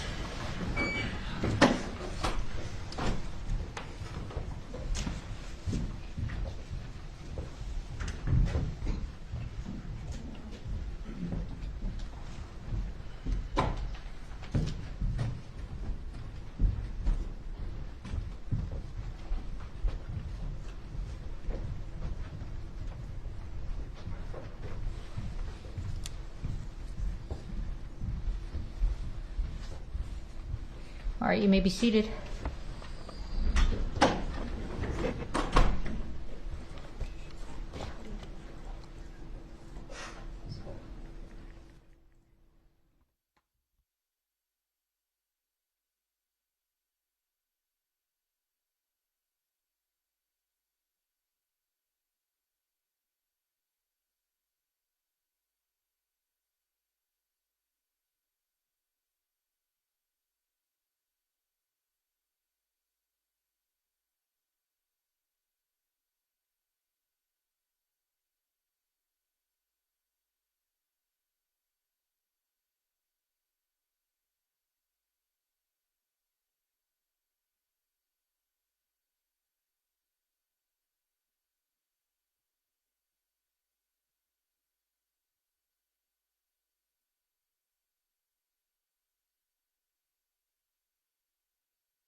when we're waiting here for the jury and Haven and I are, shooting the breeze, that it was being picked up on court TV. So, people knew that I walked my dogs when I got home, things like that. And so we just want to make sure we were all kind of squirmish on which things trigger us going on court TV. So that's why we went in the hallway.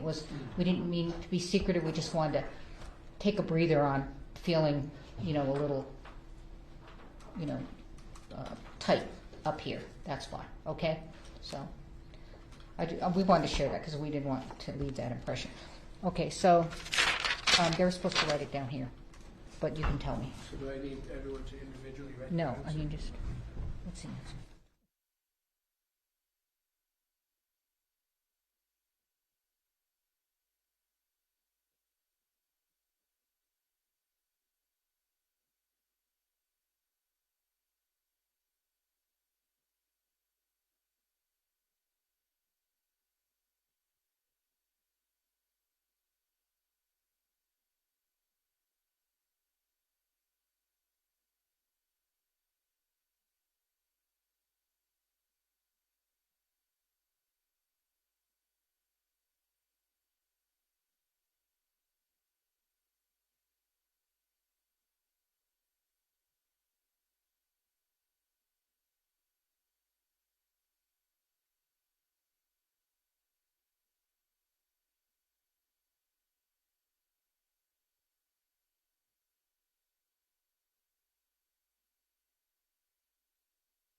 Kind of the end. I don't need to do this now.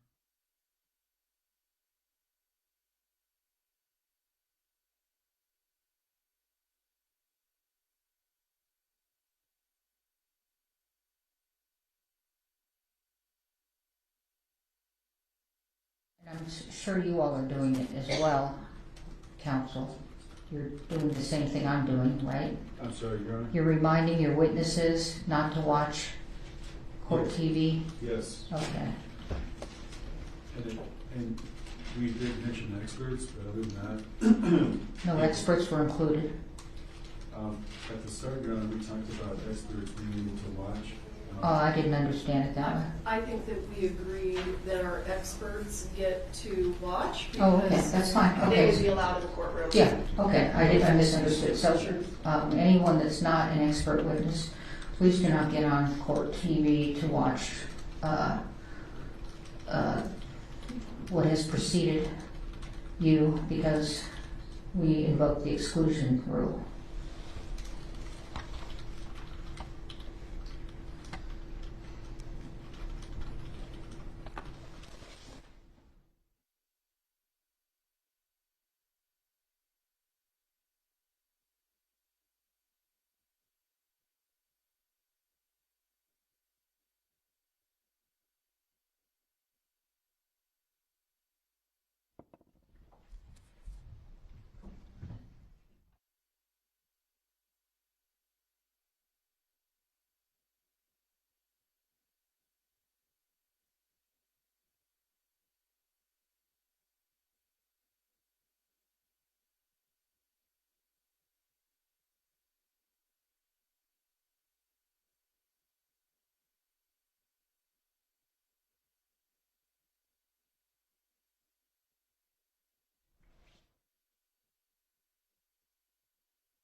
Hello?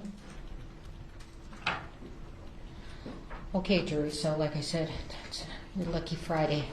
So you're getting recessed, and please don't talk among yourselves or anyone else about the evidence received here in court.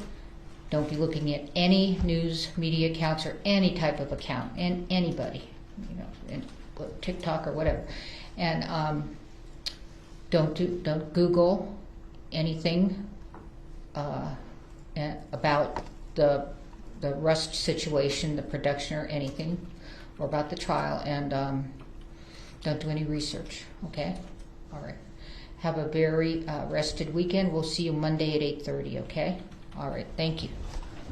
All rise. And you know where to go on Monday.